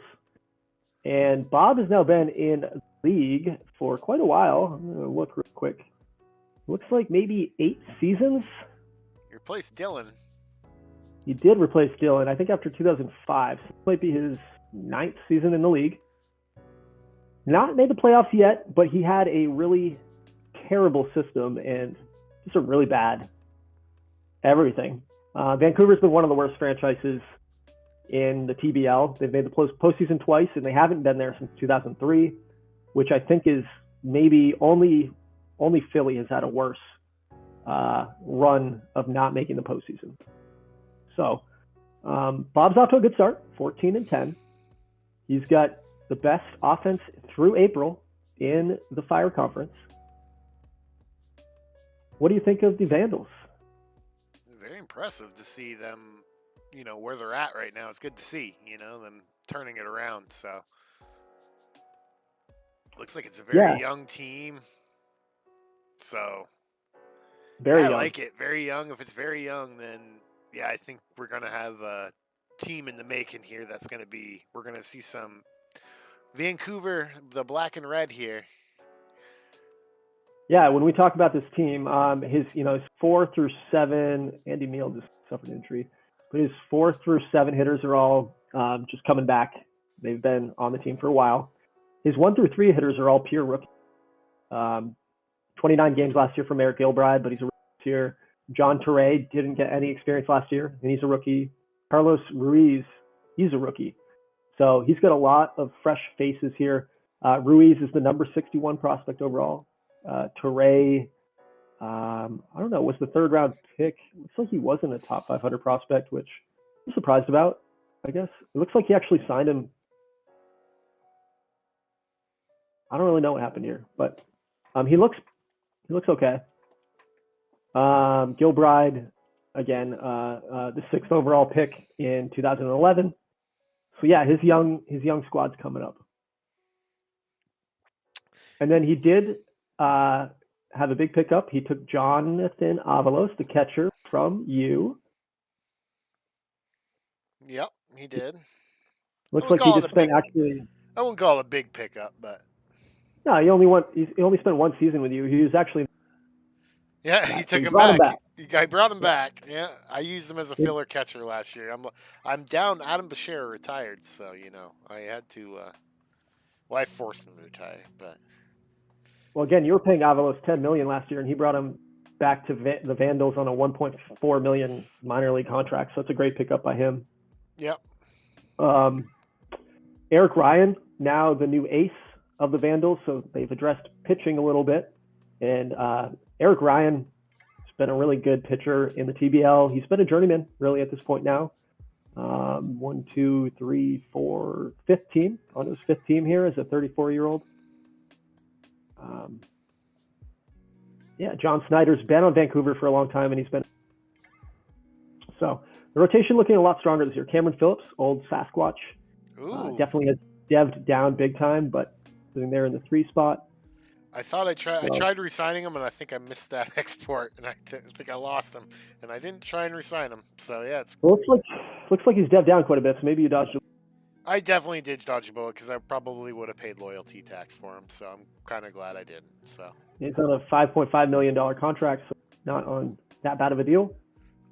So yeah, I think the rotation is vast.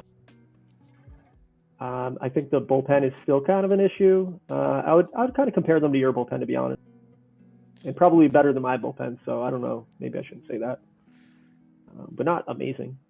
Yeah.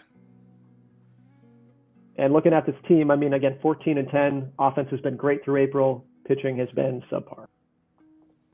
And really, the defense has been one of the worst in the league. So maybe that's going to be the Achilles heel here for this team. Yeah.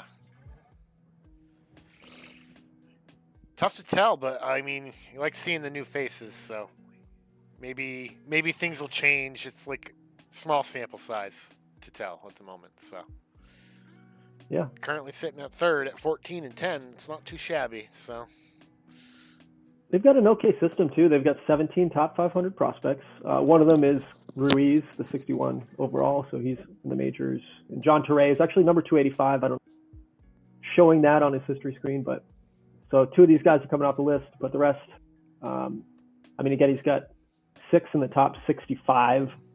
Or I guess 5 now that Ruiz will come off the list.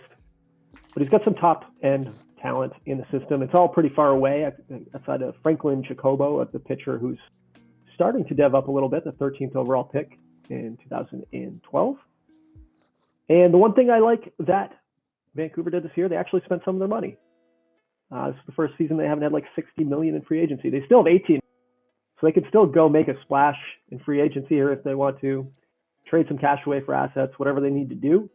But they've utilized their capital a lot better this year. Love to see it. Love to see it. Agreed. Thoughts on the Vandals? Anything else? No, I think, yeah, like I said earlier, I think it's a lot of young faces. I think we'll see Vancouver not on the bottom of the division anymore. I mean, they haven't been the past couple of years, but I think Yeah, we're going to see more of them. So they've been trending up. I mean, if you look at their last 3 yeah, seasons, it has been they haven't trending lost up. more than 75 games or They're 74 games, or they're they haven't trend- won more than. Yeah, exactly. So they haven't been a dumpster fire like they were for 4 or 5 years. yeah. So If you actually look 2 years ago, they were 79 and 83, and they had a -6 put tag, so they could have been above 500 team that year with a little more luck. So, all right, who next? Mexico City, an expansion team here, sitting at Mexico 4th City. place. Yeah, another one of our new GMs, Larry Link, joining the league, and I have a lot of internal fear of Larry. He seems to be a pretty competent GM. Not to say that our new GMs aren't, but I'm getting the vibe that he's competent, and I don't have a vibe on the other one. But just through some conversations I've had with him, he seems and has a plan. So that scares me because he's in our division. I think I put him in the wrong.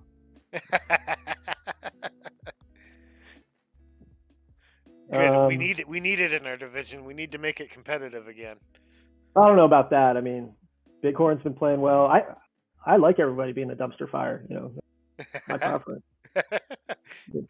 I mean, if you don't know me in my other league, but I'm in the league as well, and I love it there. So, what can I say? What do you think of the Mexico City Chupacabras?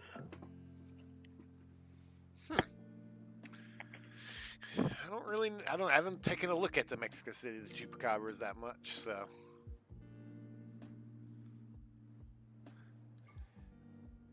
I think it's just an average team.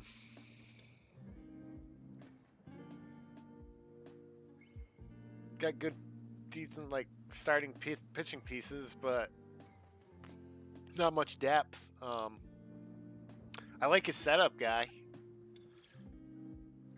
But, yeah, it's kind of like every expansion team. There's not a lot wasn't a lot to build on to start, you know? Yeah, not a lot to build on. So, I mean, I think his team's overperforming at the moment, but I think it's pretty average. I don't really know what to say about it, you know? Yeah, what was the comment he gave me about building his team? Let me see if I can find that real quick. He said, I've remade these guys a little bit through signings and those trades. My teams tend to be more pitching and defense built. So he's one of those defense focused GMs, which seems to work really well. Looking over at Fort Collins, looking over at Somerville.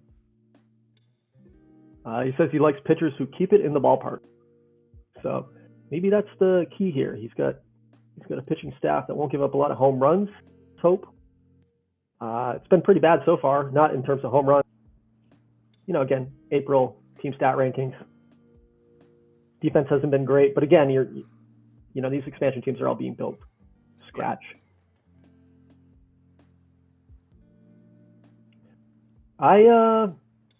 Definitely overachieving in my opinion.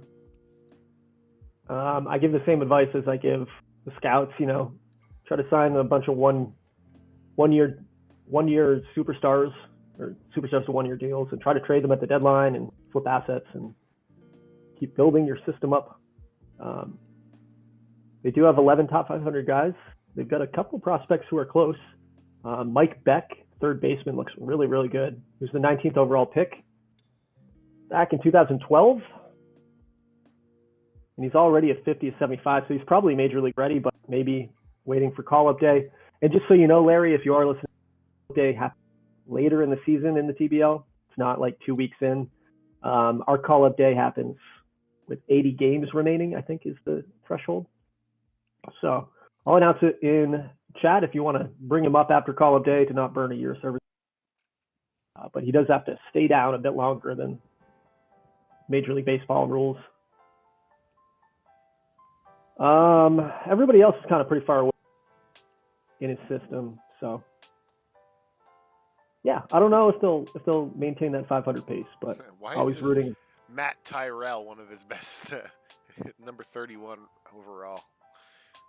That Terrell, yeah, he's got 5 pitches, and they all have a lot of potential. But you're right, the bars aren't great. Yeah. Sometimes you see guys like this dev up, and sometimes you see them drop down the rankings, right? Yeah. Interesting. Yeah. Sometimes the rankings are a little confusing. He's got a decent defensive catcher.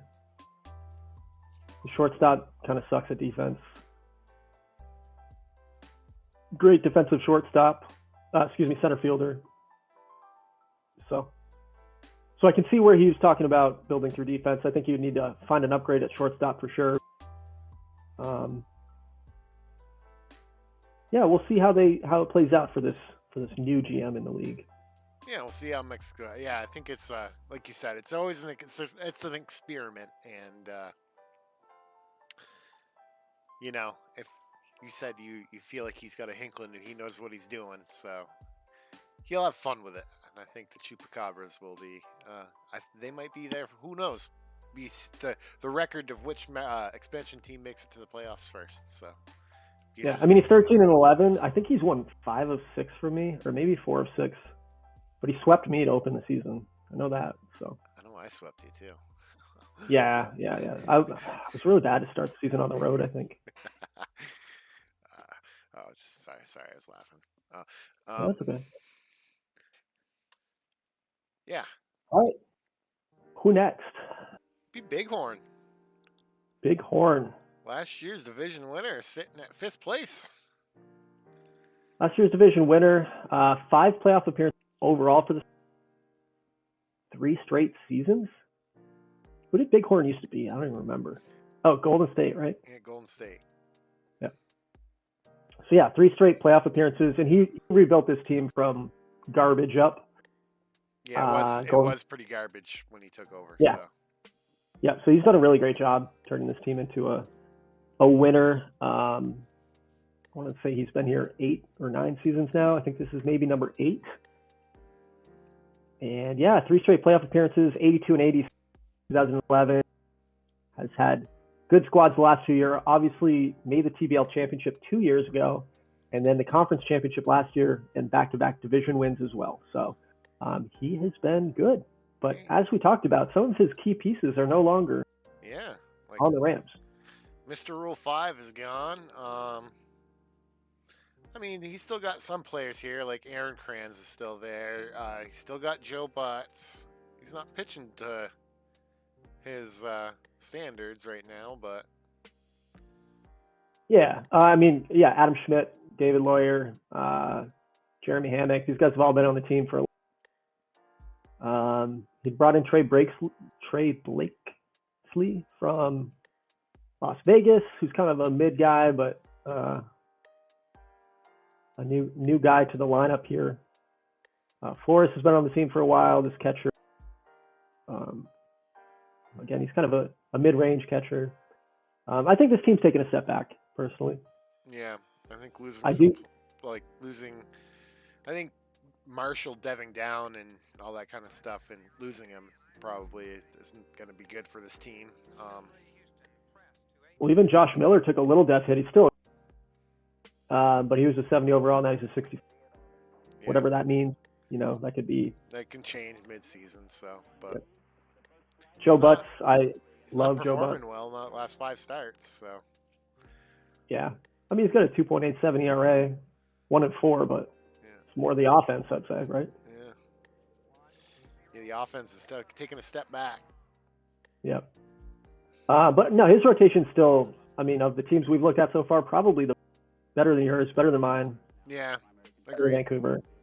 So I think he's still going to be in contention. Shane Markworth, one of the best relief pitchers in the history of the TBL, I'd say. Now at the back end of this bullpen, and he's pitching pretty well to start the season.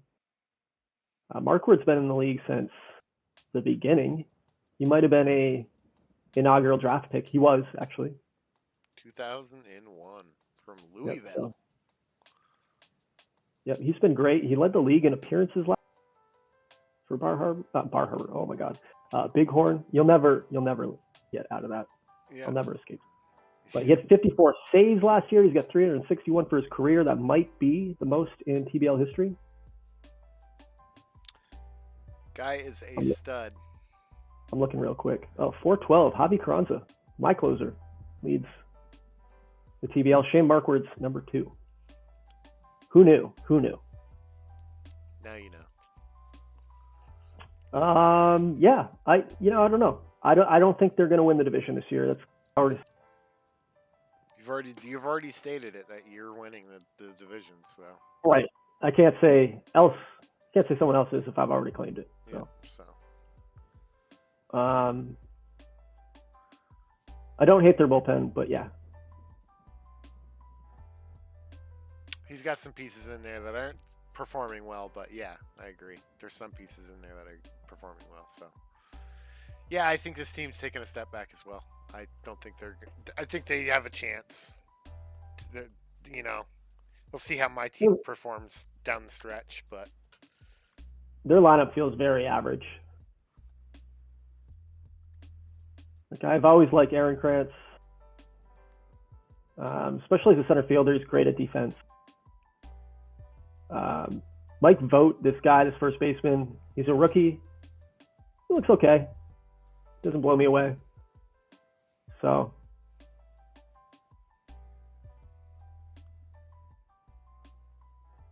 looking at the system, he doesn't have anybody in the top 100. He's got 11 top 500 prospects. His best guy, probably Pete Hall right now in Double-A, starting pitcher, with definitely a future in the big league. David Hernandez, number 111, but he's super far away. Doesn't look great, to be honest. Yeah, I don't know. I think they're on the decline. Yeah, I agree. Who do we got next? We're making good time. We're making good time on the Ruby. We definitely ran over on the Topaz. We're going to Phoenix. Brendan. This team was on the rise last year. They've been kind of a dumpster fire the past couple of years before that last year. Yeah, so, history here, right? Brendan, an GM, has been here since the beginning. Yeah, OG. Was really good the first 5 seasons, 4 playoff appearances. In the one season he did miss, he won 84. But I called it. He was going to take a nosedive because he was trading his assets away every. I don't think he drafted a player in the first, 7 seasons. Yeah, he gave me. He traded all his draft picks. he actually gave me the number 1 overall pick. I think. Yeah. I think in 2000, one of these years, he didn't make the playoffs, and he traded. The 1 year. Yeah, the 1 year he missed. He finished 84 and 78. I think he was 14th or 15th pick. And he somehow won the lottery with no odds, and you got that pick, which was amazing, stupid, crazy.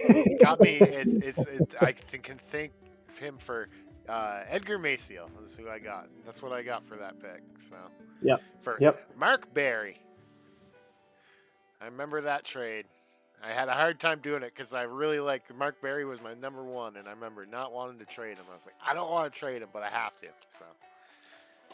Really, he's tried to rebuild through free agency. He still has not the best system, not the worst system. He's got some talent, and we'll look at that in a second. But his system is still ranked 29th out of 32 teams, just to give you an idea. So drafting's really not where it's at for Phoenix. He did bring in Jason Kohler a couple years ago from Washington, the god of walks. I can't believe Jason Kohler's nickname is Bobby Bo. That's just terrible. That is bad. That's real bad. But I love Kohler. Ryan Harvey looks really nice. DH that he's got on the team. Really great offensive bars. Yeah. He's going to be a rookie this year. He was a 16th draft pick. Wow. In 2011. So that's a huge TCR dev up. That's crazy. Outside of that, what do you think here on this team? He picked up Jin Ning as well. He did. Yeah, good call. So, he's not performing well right now at the moment, but that can help him out in the future, hopefully. Yeah, Jin Ning has been great in the last 2 seasons. I wonder if that was Park related because I mean he was good in New Orleans, but not like consistently good. He's had a pretty nice career, but we'll see if he can continue that in Phoenix now.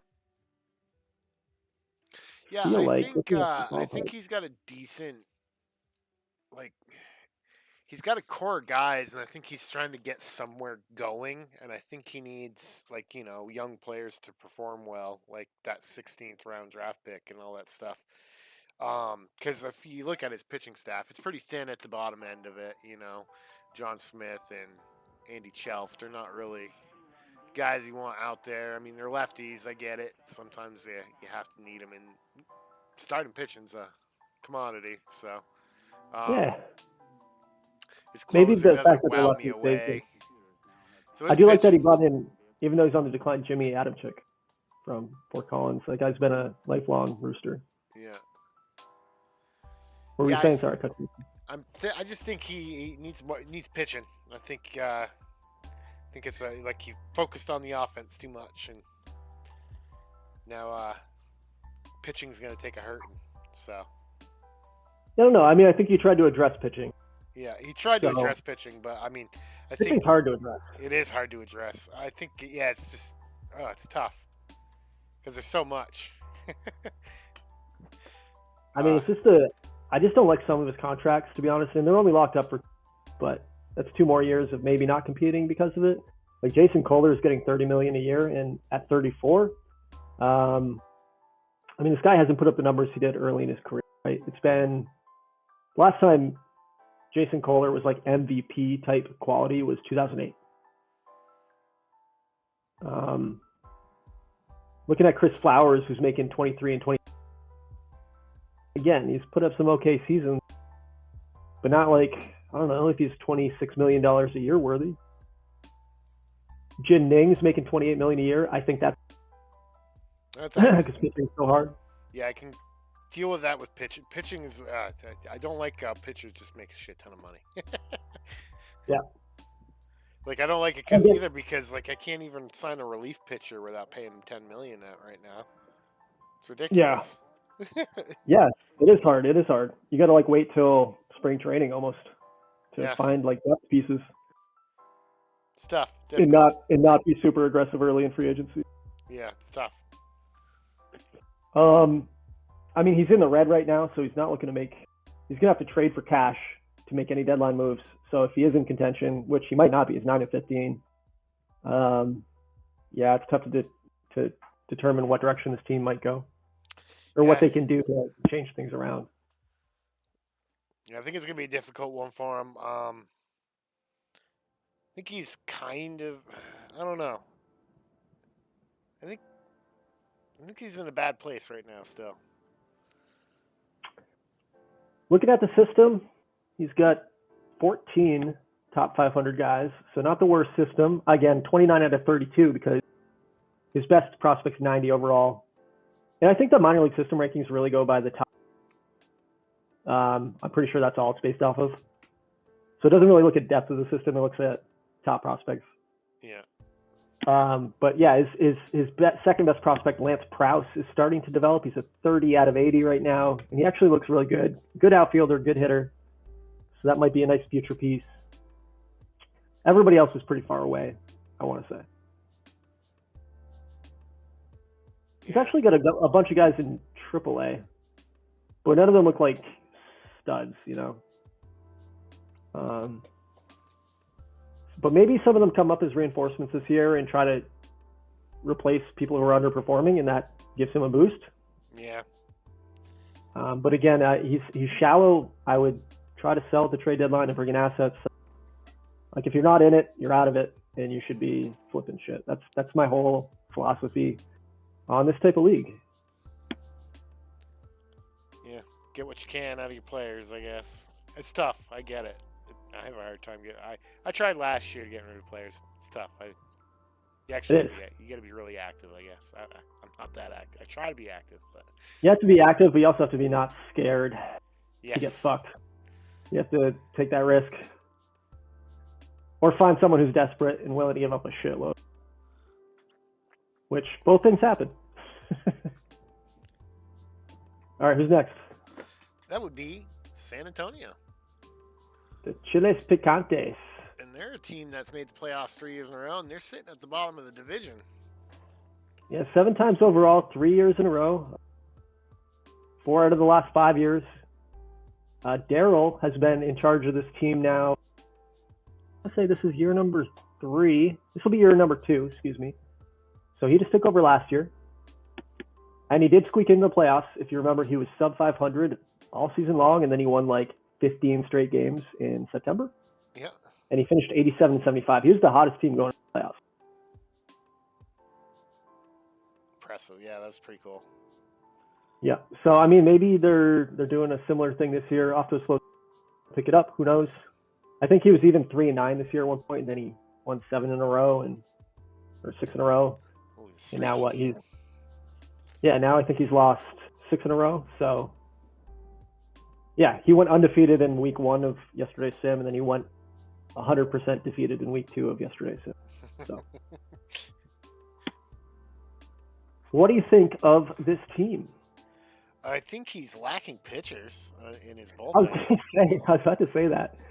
Yeah, Daryl, we have roster sizes of 28. You might want to carry 11 pitchers. None of his bullpens is signed to anything. It's all none-specified right now. Maybe that's his style. That's probably part of the reason why he's 9-15. Maybe. Yeah, I think he needs to address his pitching staff. If you're listening, Daryl, definitely address your pitching staff. You might do you some good on the win columns. He's got some pretty serious injuries to his credit. Chris Marks, unknown injury. It's, who knows if he'll be back hopefully soon. Well, it's moderate, so he's still playing through it. But Travis Michaels, though, the starting pitcher for him, probably his ace. Yeah. Put up 4.6 RWAR last year. He's out for 3 months, so that's a brutal injury. Yeah, and who knows how well he's going to play when he comes back. So. And maybe not his ace, maybe his number 2. Looking at John Silver, actually, he's got a really great ace. John Silver looks really nice. Yeah. In terms of statistics, I would say that Michaels is his ace, but John Silver's got pretty sexy bars. Who's missing on this team? He's not missing. He's the number 4 starter, Terrence Mason. I was like, where's his actual ace? He's 2-time pitcher of the year, Mason. I mean, he's put a back-to-back 6+ WAR seasons, excuse me. He did dab down a little bit, but he's still probably really good. Yeah. But he's off to a terrible start. Yeah, horrible start. Being selfish. Well, he gave up 14 home runs in 2012, 15 home runs in 2013. He's already given up 6 home runs. So, definitely unusual start for Mason. He is old, so Look at his number 3 and number 5 starter. I don't know if these guys are good enough to pitch in Triple. What are they doing here? Yeah, I mean 30 control on Luke Nagel. Look at that pitching staff for sure, because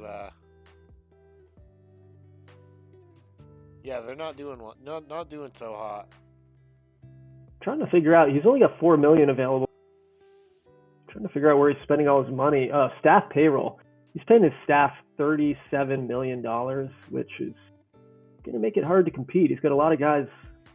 I guess he, paid a ton of money for really talented minor league pitching, and that'll go down over time. But I bet he's paying his staff more than TBL, right?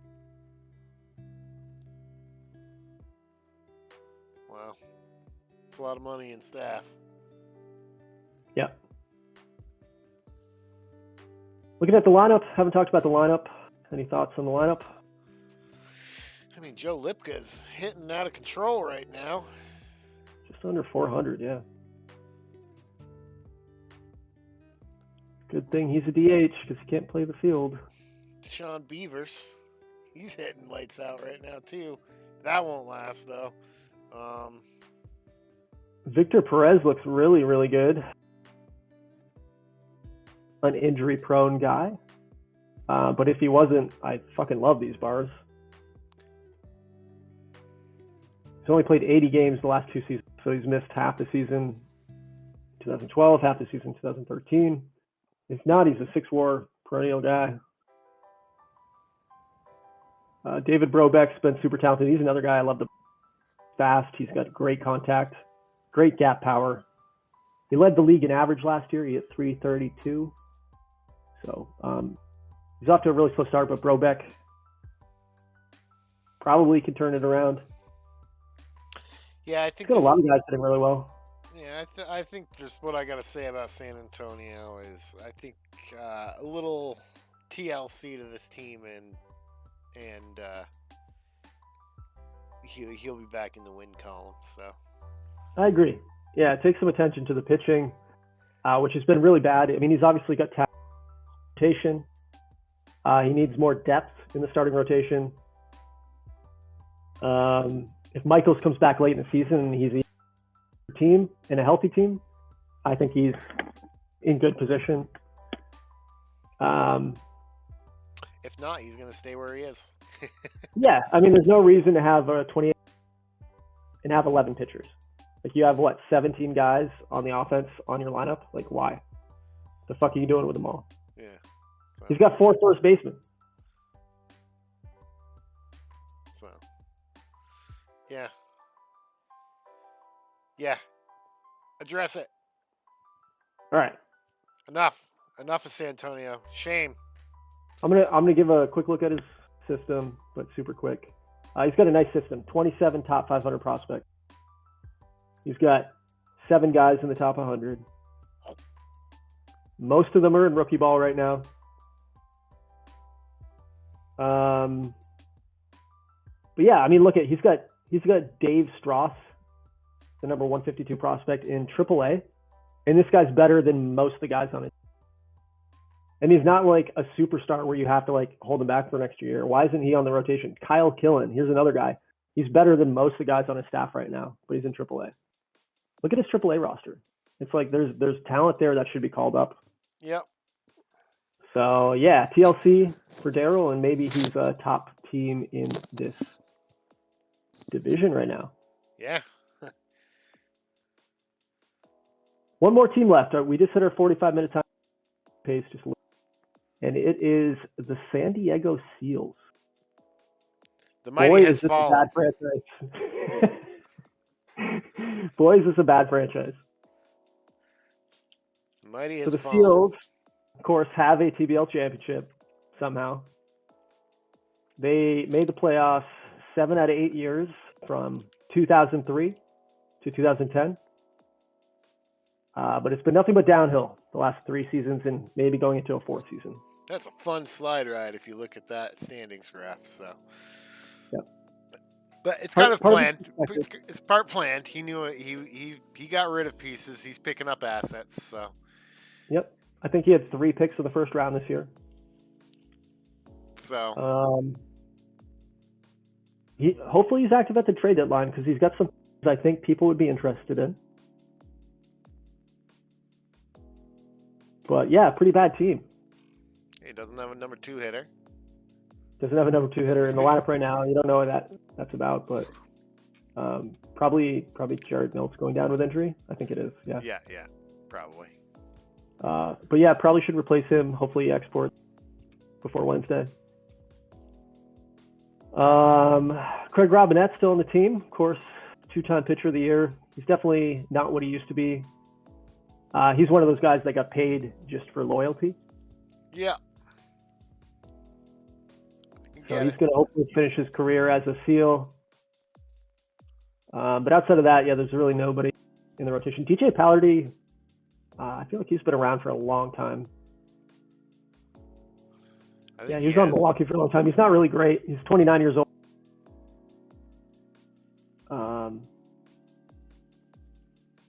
Yeah, not a ton to talk about here. No, it's. He did sign it. Go ahead.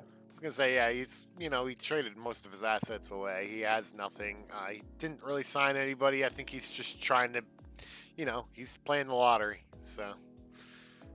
Well, I was going to say he did bring in Alicio Gabetti from Milwaukee Mobsters at the top of the lineup there. But you're right. He didn't make any serious moves this offseason. I don't know why Billy Jennings is starting. He's a 25 overall. Yeah, why is he starting? He's 22. He needs to get his shit together. His parents kicked him out, so it's probably starting because he missed the opening day sim and his organization got AI'd, and that's where the AI put him. Ah. But probably not where you want him. Yep. So yeah, bad team. Don't need to talk about a lot. Last place, bottom 3 in almost every category. Terrible. Terrible. Future lottery draft pick. Future lottery draft pick. As I said, playing the lottery. Looking at his front office, he doesn't have any money. He can't even try to add like free agency and flip him. I don't know where his money went. I went to Jose Rengifo, Glenn Marks, and probably Craig Robinette. Yeah, that's a fair assessment. Yeah, $35 million for Robinette, Rengifo $30 million, Glenn Marks $27 million. It's about 70 mil right there. Yeah. So, well, if you're gonna be bad, at least pay your players that are keep your Seals faithful happy, I guess, right? Yep. All right, rank them. Do you want to go first again, or you want me to? Oh, you're going first, baby. You're finishing it. Well, Oahu's definitely number 1. I'll give you number 2 because you're off to a good start. How big of a lead could you really blow? Yeah. I mean, I'm only got a 3-game lead right now, so. I think San Antonio recovers and gets number 3. I think Vancouver's number 4. I think the Bighorn has dropped and they are number 5. I'm gonna give Mexico City number 6. Who are we leaving off here? I need to look at the list. Phoenix number 7. Phoenix is not there yet. I think Phoenix, their Bighorn, that 5, 6, 7 is all up for grabs. It's all toss up, and then San Diego number 8. Yeah, I agree with number 8 with San Diego. So, I'm staying at top, baby. You're no way. You're not taking this from me at all. Yeah, you are. There's no way I'm holding first place. I didn't think to be here. So, yeah, I was going to go with you, honestly, in first place. I hate to say it. It goes against everything in my brain to say it, but you are. I definitely thought you had me as number 8, so that's a shock. I can't. Well, Alex is there, so I can't put you there. There's no arguing Alex is last. I'll be real, Yeah. Yeah, I'll put you at first. I do agree. It's a big question mark if San Diego addresses their pitching staff, because if he doesn't, then I'm gonna be San Antonio, you mean? Yeah. So yeah, you said San Diego. You mean San Antonio? San Antonio. That's what I meant. San Antonio. If they've fixed their pitching staff, I mean, I'm gonna stay where I'm at. You're giving you 2 and San Antonio 3. Yep, me too. San Antonio 3. I'm going to go Vancouver 4. Okay. Bighorn 5. Okay. Mexico City 6. Phoenix 7. San Diego 8. So you're just copying me. I did. All right. I didn't mean to, but yeah. We're wrong every season, so I'm sure it won't be this at all. But actually, no. I want to put San Antonio above me. Actually, no, I can't do that. No, I can't. Like I said, the way it's going to work out. San Antonio addresses their pitching staff. I was going to say you got a 9-game lead on them through April. Have some fucking pride. Oh, okay. I can't. Well, yeah. Well, I did make some adjustments, so we'll see. Yeah. Usually that works in the opposite way. I made some adjustments and I went 3 and 9. Yeah, we'll see. Well, I had to make these adjustments because these were like, no, yeah, they had to happen. So I would be embarrassed. So Fair enough. All right, thoughts, Chris? thoughts. What are my thoughts about? What are we thinking about? Are we taking a break? Are we going on? Are we calling it a night? I think we It's up should to you, call bud. it a night. Yeah, we gotta Okay. call it a night. We'll finish the ice conference tomorrow. How about that? Yeah, if you got free time before the sim, I probably do as well, so we can get a full podcast in before we move forward with the season. Yeah, yeah, exactly. Cool. Well, for anybody who did listen, thank you so much. For anybody who's going to listen later, thank you so much, and have a good season. I wish you all luck, unless you're in the Ruby. I wish, Yeah, uh, I wish yeah. your franchise is catch on fire and everybody gets injured. Ruthless. Ruthless. Have a great night, As a folks. commissioner, I hope you do really well. As a fellow GM, fucking die. All right, folks. Have a good one. Have a good night.